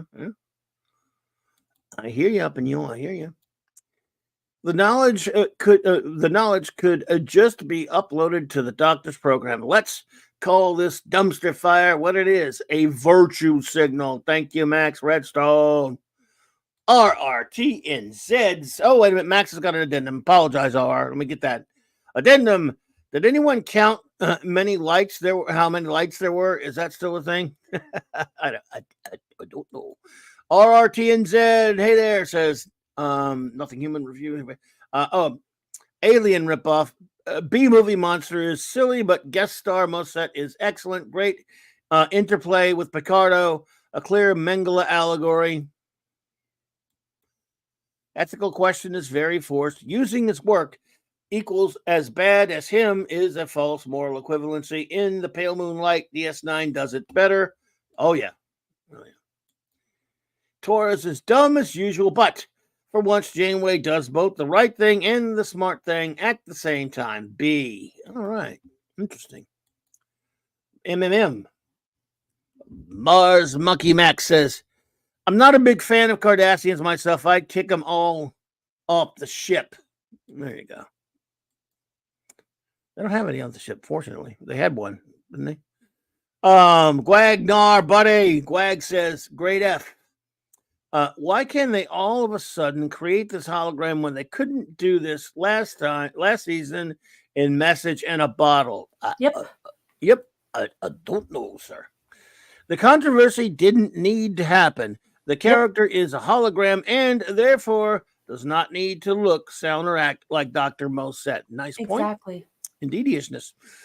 Just replace image of hologram with a nondescript humanoid and call them Dr. Holly. Also remove personality in place with Da Vinci. Yeah, good point, Quag. Exactly. That would have been so cool if they would have done that. Like if they would have if they would have had to grapple with the data and maybe that instead of it being in the Starfleet database, that the Maquis officers who were Bajoran on board would have informed it and would have said, oh, that's on a Starfleet in a Starfleet computer. And then Janeway could have had like a log where she talked about how they switched the holographic character to something innocuous, and that she's filing a report with Starfleet to have all of his information removed from the Starfleet databases. Then you're getting a cerebral, juicy, cool thing to deal with. But instead, we just went the nincompoop route. Anyway. Radioactive, thank you so much for the super sticker. That's very kind of you. $5 super sticker from Radioactive. All right. Again, thank you. It is much appreciated. You're too kind. Addendum from Fiona. She says, addendum, what would a Cardassian know about a Klingon fused with a Teletubby cockroach anyway? Other species would have the knowledge. Yes. Thank you so much, Fiona. Gwag had a number 4. Quag, I'm sorry. It said the other one said 3 of 3, I think. Oh well. A completely alien creature they cannot communicate with is a good idea and maybe would have worked on a different Star Trek series. Sorry about that, Quagger. And why not use Tuvok? Why didn't they ask Tuvok to come in? Do you know what I mean? Or would have that would have triggered everyone going, devil in the dark, devil in the dark, devil in the dark. Mm-hmm. But why not? Why wouldn't, no kill eye? Why not have a mind meld with the cockroach? It's dumb. Yeah, there you go. Lisa, it would have made more sense though. Yeah. Lisa says C, morals, ethics in focus. D, damned if you do, damned if you don't. Negligent to delete, knowledgeable. Saving life is paramount. Why is that no one ever listens to Tom, who consistently gives sound advice? I don't know. MMM says, just let them float in space till some other civilization from the other side of the universe finds them and let them deal with dumb Cardassians. Professor R2 says, D, I see the allegory they were going for, but they missed the mark. BLT refuses to be treated only because, excuse me, the knowledge has a Cardassian face. There's no ep if the doc just does it himself. True enough. Very good point. And we're still waiting on, I think the chief engineer is the only one who hasn't sounded off on this. Oh, yes, he has. Or no, he hasn't. Or did he? I don't know. He's been putting a lot of material in from the book. But I don't have a. Oh, there we go. Oh, here we go. B- says, Mark D, will see the chief engineer and pop in. Feel free at your leisure, brother. You like it? The creature was a fail, but I appreciated the attempt at something different. The moral quandary represented by this episode is one we've had to deal with in our history. Do you use the research from the Yahtzees to save lives? In the U.S., many experiments were undertaken and unknowing people to further taken and unknowing were taken on unknowing people, to further science without their regard. True. A little too convenient that the expert doctor was a Cardassian, but that helped to drive home the point of how evil he was to the viewer. Hologram was innocent and just a tool. True. Interesting take on future AI.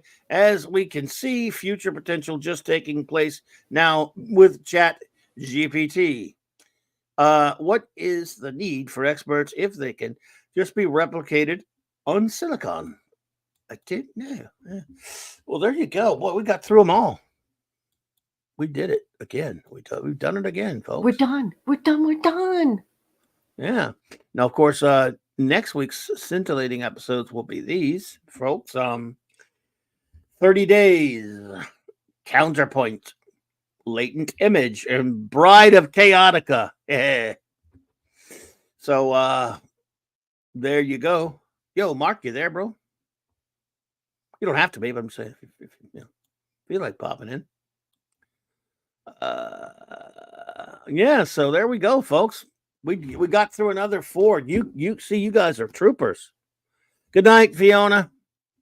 You take care. Have a good one. Night, Fee. Thanks for being here.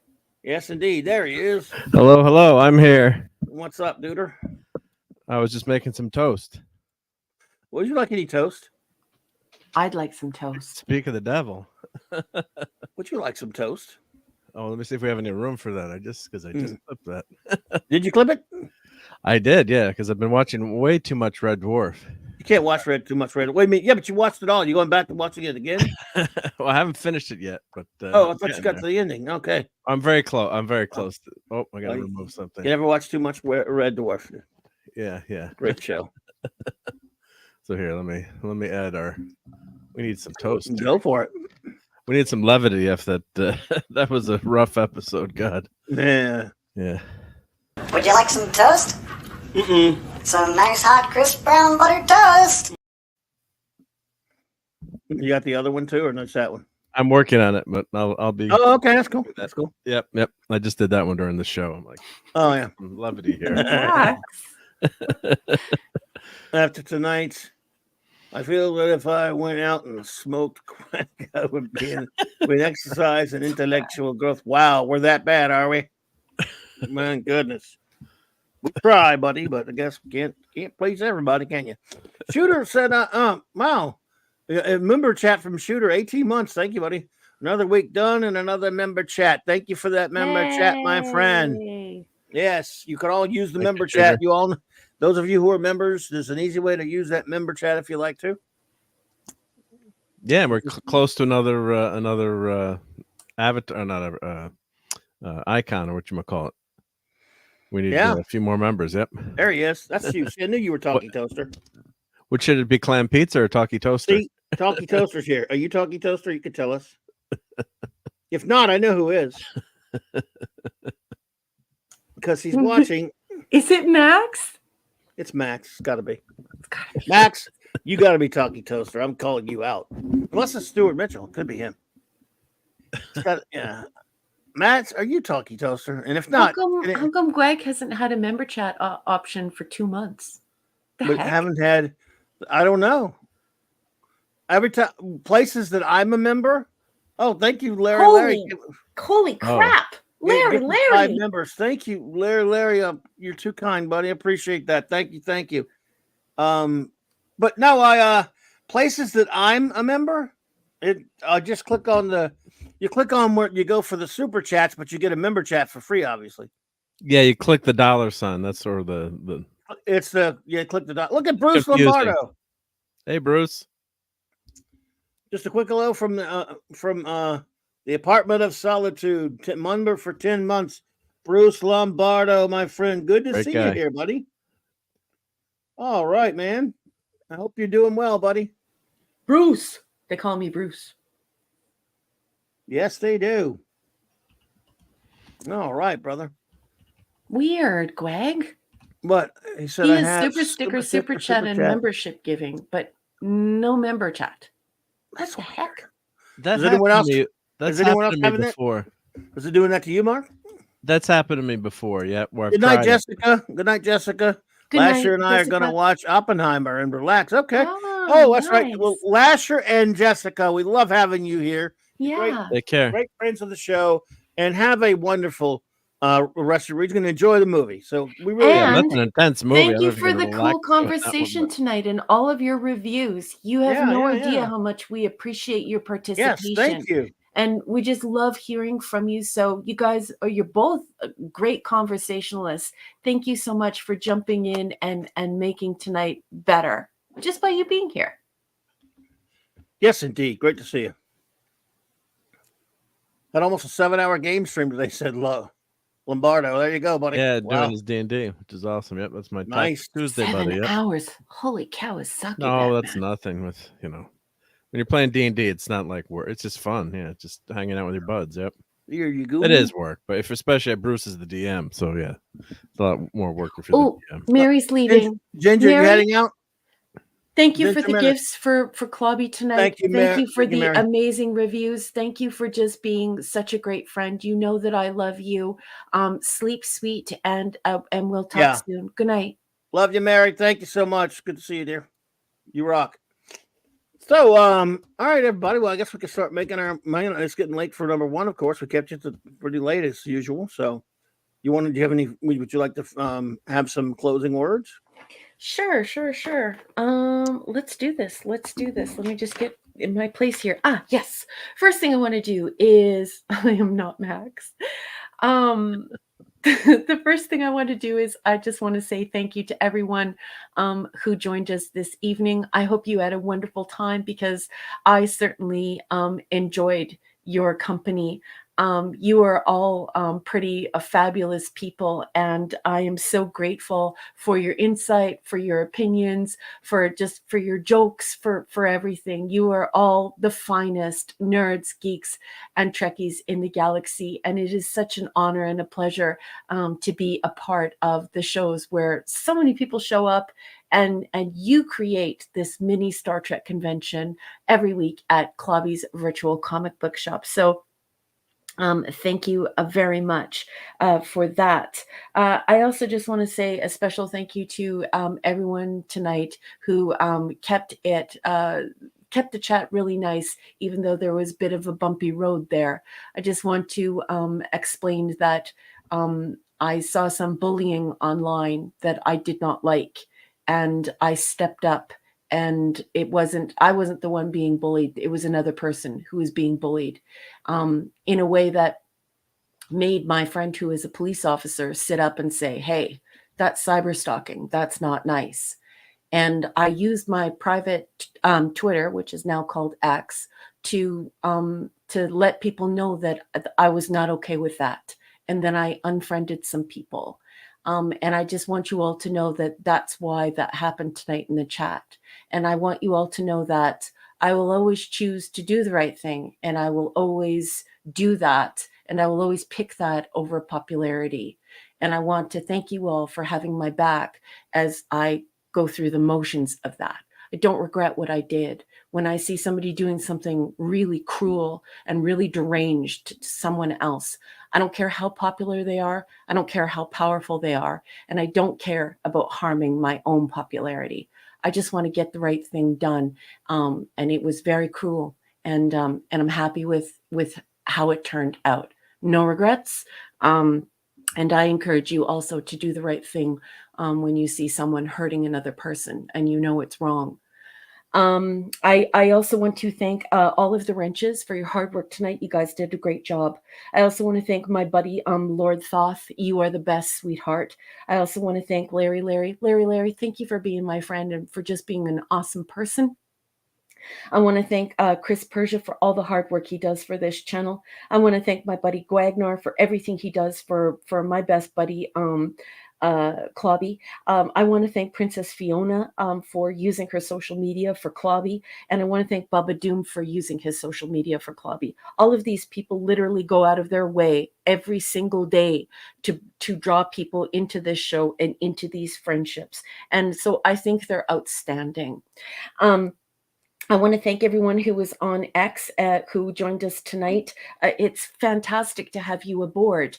And I think that's a really cool mechanism. But please don't forget that if you come to the show here on YouTube, then Clobby, as a content creator and a monetized content creator, gets to reap the benefits of that. So thank you for joining us on X. And if you're having a great time on X, don't forget to stop by and see us here on YouTube so that Clobby can get the ding-a-ling from that. I want to thank all of the lurkers, especially the folks, hundreds of people who have been with us for 3 years watching along, and they don't have time to join in the chat. Maybe they don't have the inclination, but they're really cool people, and we would be nothing without them. And so I just want to say thank you to folks like Dr. Mew. That's, of course, Retro Dicky, who was a part of the Global Geek Gang. I want to say thank you to and everyone else who out there who has joined us. I want to thank everyone for their gifts tonight. The gifts that you give Clobby help keep the lights on at this virtual comic book shop.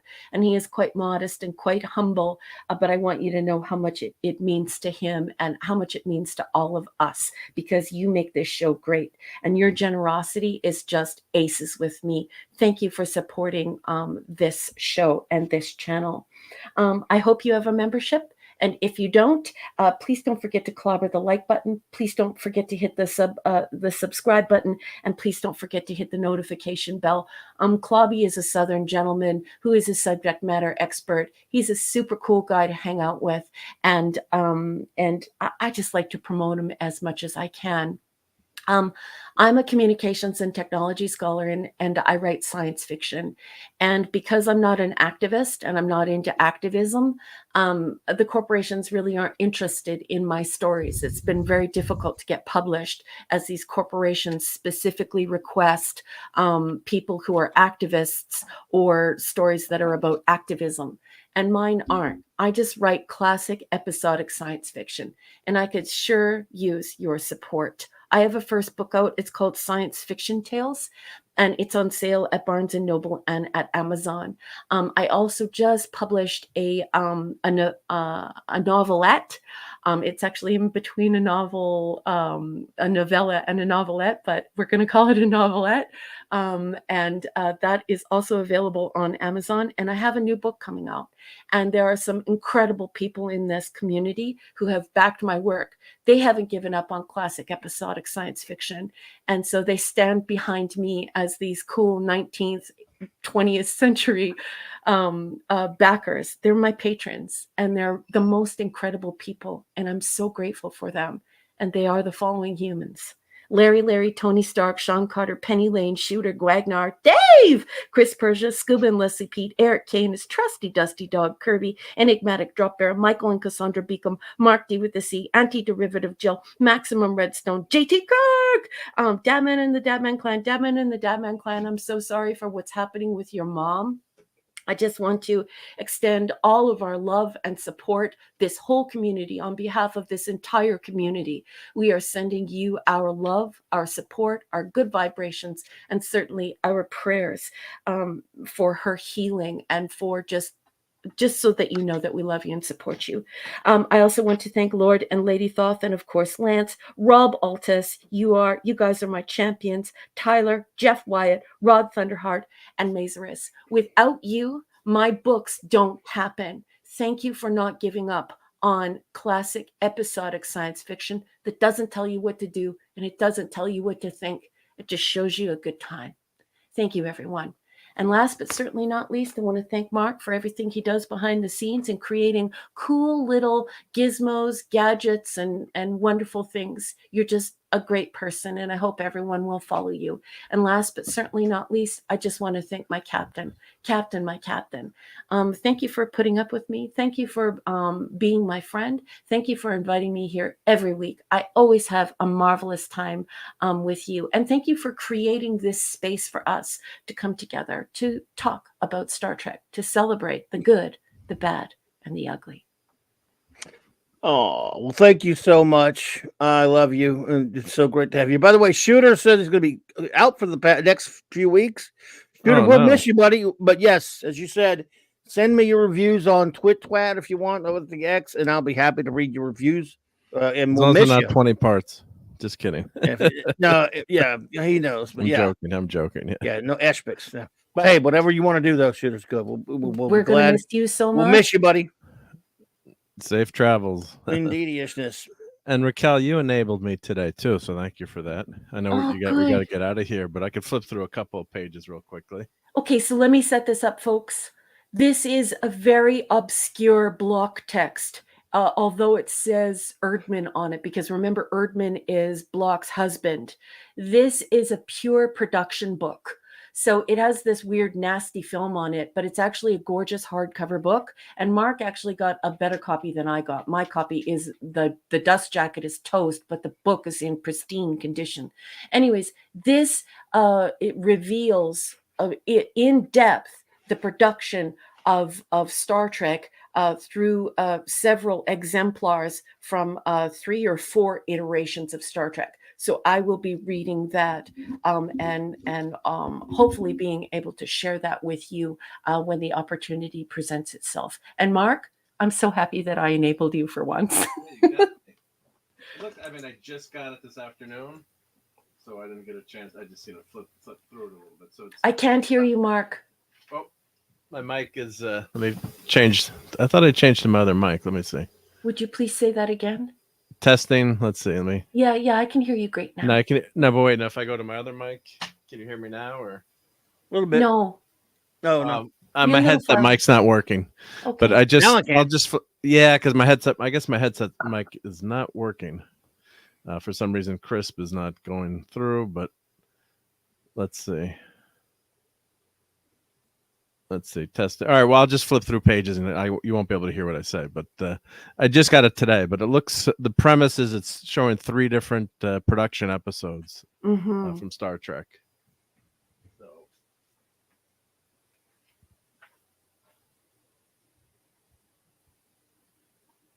It's very cool. Yeah. All right.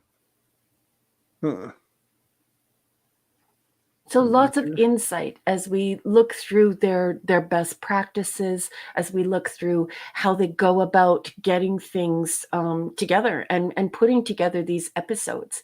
And certainly these practices would apply to many of the episodes, if not all. So it's very valuable to see how things were going down on Voyager, DS9, and TNG. So super cool. And I will let you know what oozy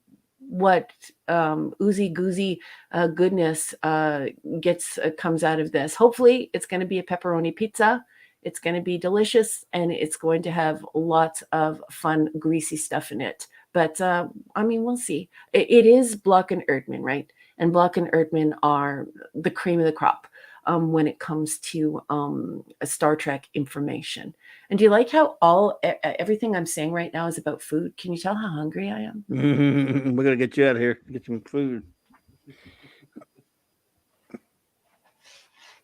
Mars monkeybacks. Well, I don't know about all you, but I hope the Beacons didn't get abducted by aliens on their drive home. Well, they are explorers, so if they did, they'll make the most of it, and they'll explore those aliens and find out about them for us. It's terrific. Yeah, so it looks like a pretty darn good book, and hopefully no one will get probed tonight. But it's interesting. Yeah, because think of the work. I mean, I know some of these episodes we think are clunkers. I mean, but just think of the work and all the effort that goes into making a genre TV show. It's not, you're not shooting a sitcom and set of Cheers where there's no production budget. You've got that one. A lot of sitcoms, that's where they're so cheap. You get that one set, and rarely does it change. I mean, they've got to come up with all these alien worlds or planets, or that's why you get a ship in the bottle episode, or that creature tonight in the last episode. At least they did try. I mean, but all the quotes on it, from reading about it, they all knew it didn't work. But as who said, was it Max or ED that said, yeah, at least it wasn't another creature with ridges above the nose. But that's why this book looks so interesting, because it's just an immense amount of work, and that's why you don't see a lot of sci-fi. Right. It's not as popular, but it costs a ton of money. I mean, to go to a new world every week. Yeah. It's and hats off to the the art department, all the creators and behind the scenes people, the craftsmen. I mean, it's not easy, and that's why these shows are so damn expensive. That's why TOS was an expensive show to make. So yes, Stuart Mitchell. I remember that show with Lynn Nimoy's Lights Camera Action. Absolutely. Sorry, go ahead. Yeah, that's so there's a lot of behind the scenes and the Hollywood magic. And if anyone's ever been to the Universal Studios tour, or, when I was there, was Disney MGM, or what's it called now, Disney Hollywood or whatever. But you really see how they make movies. And we had a movie filmed next door to my house, one scene, and it was like watching paint dry, I have to say. But all the work to set up the scenes that they shot, there's a church next door to my house, so they shot all day. And in the movie there's probably maybe 3 minutes of the scene. It took 24 hours plus to they're here the night before setting everything up, and you're watching them. And it was actually funny. My kids are playing in the backyard on the swing set, and they came over like, can you bring the kids inside, because they're making too much noise, which was fine, because we knew they're filming a movie. But it's a lot of work, so I really do appreciate it. Anyone in Hollywood, behind the scenes, takes a lot of people to make a movie, and especially sci-fi or genre, and make it look good too. I mean, CGI today, a lot of it is not so good, or you get brilliant ones like Godzilla -1, where actually it turns out they did have a man in the rubber suit for part of it, which is maybe why it did look so good, and they had some CGI enhancements to some scenes. So it's not an easy thing to do. Dang. Well, there you go. This looks pretty cool, except I don't see the like great trick on there because it's no Kirk. So what are you gonna do? Well, they did 3 newer episodes. Yeah, how they filmed modern Trek. Yeah, but the 365, I don't think that they could top the 365. I think when Block and Erdman came together to do 365, I don't think there is a better book than that. No, I agree. Just goofing around. Yeah. No, I think it's great that people know, and I'm glad that you brought it up. But as far as I'm concerned, if you want those production tidbits and what I really like is remember how Block would sometimes go against the Star Trek people, and she would take June's side. That's what really, like, when I first did TOS 365 with Block, that's when I was like, oh wow, this person actually really appreciated and respected Roddenberry. And so I'm all about the Block. Good night, Professor R2. Have a good night, my friend. Good night, Professor R2. Yes. I have season 1 of this. I need to get the other seasons, and now they're getting expensive. It had that hardcover like that too. It's a good book. Yeah, this is what you guys can't hear me, but this is one of my favorite books to read. Can't hear you, sweetheart. Yeah, I heard him. I could hear him, but yeah. Well, I'm on my headset mic's not working. But is that all 3 seasons? That one? Yeah, that's the mic. Yeah, sorry about the mic, but yeah, that's I've won each book. I have the first and I have the third. I don't have the second right now. Right there, I got you. Yeah, there you go. This is season 3, but those books. I only have the first season. I should have got the others. You can buy them on paperback now for about $30, which I always want a hardcover if it's a Star Trek book. But yeah, hardcover is the way to go. And you can buy them on Kindle for about $15. You can find the third book for about $30 on Amazon right now.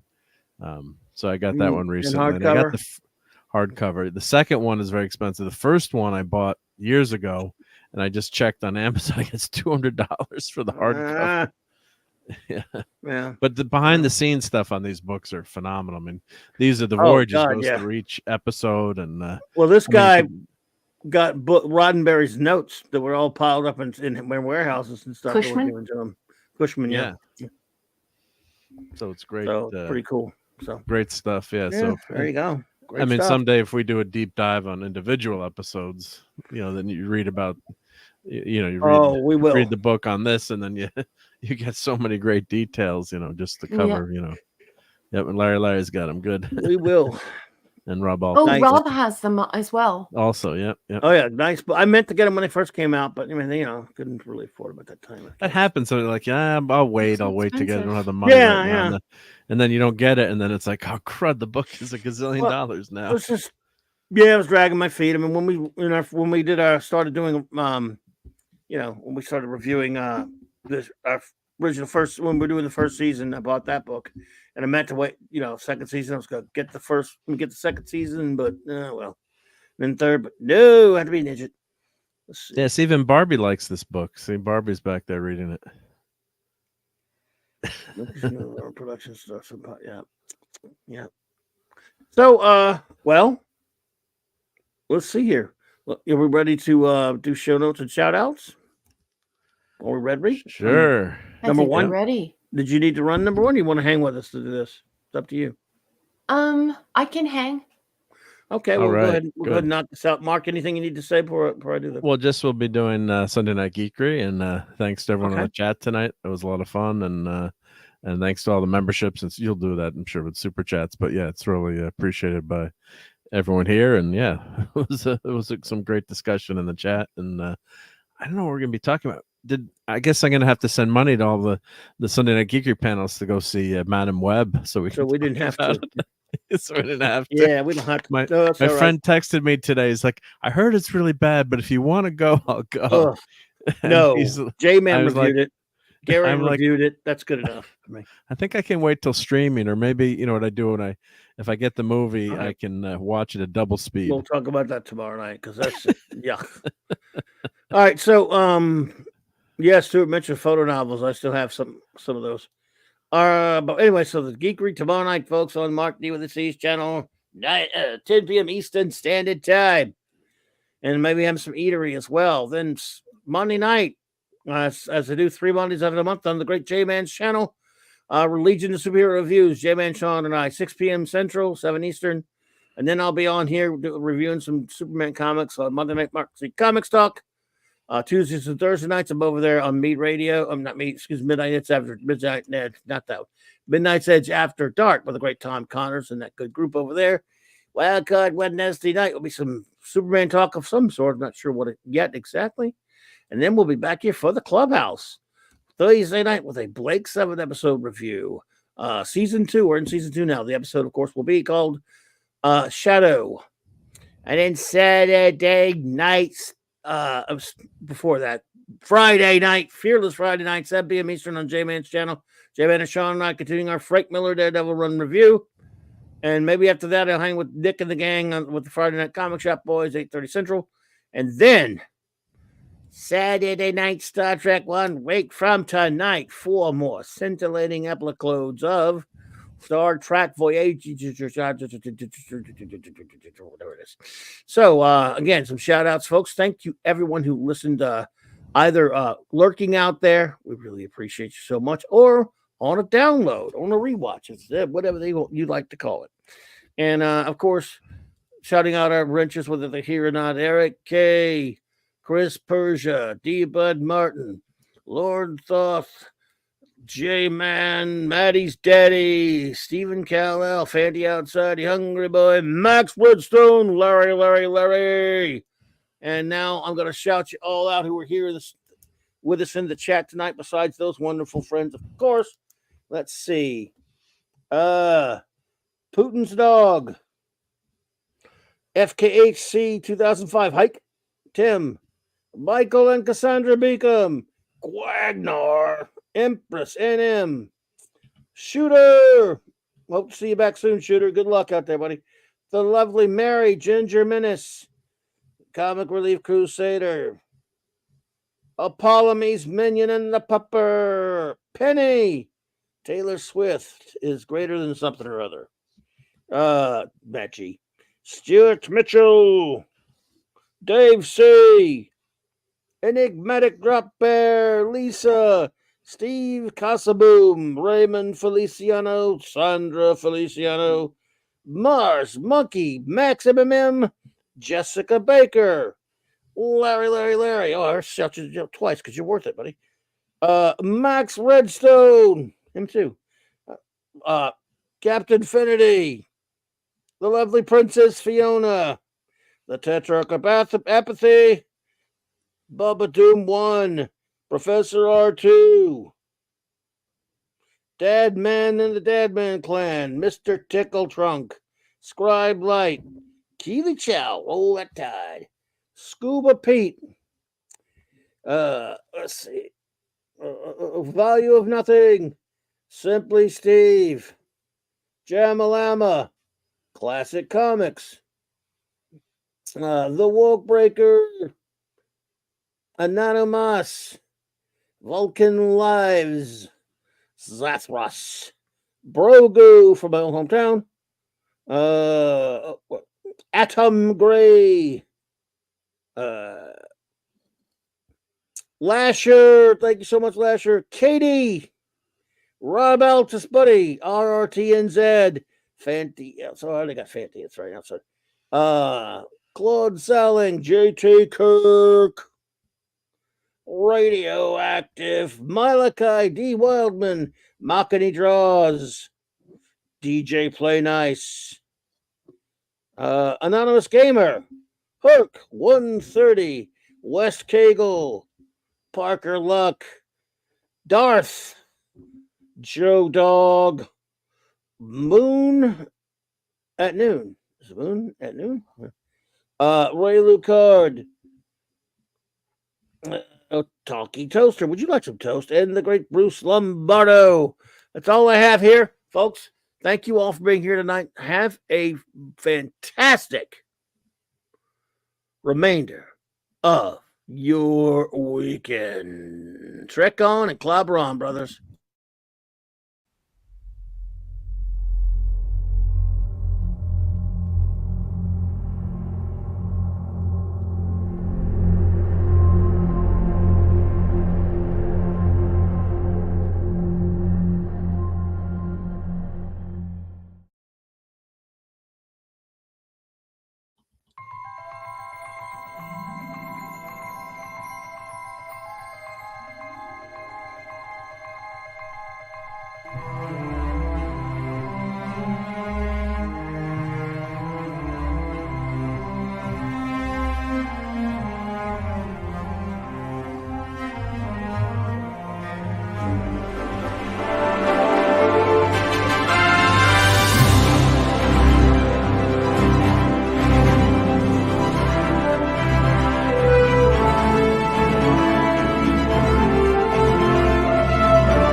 thinking, Naomi?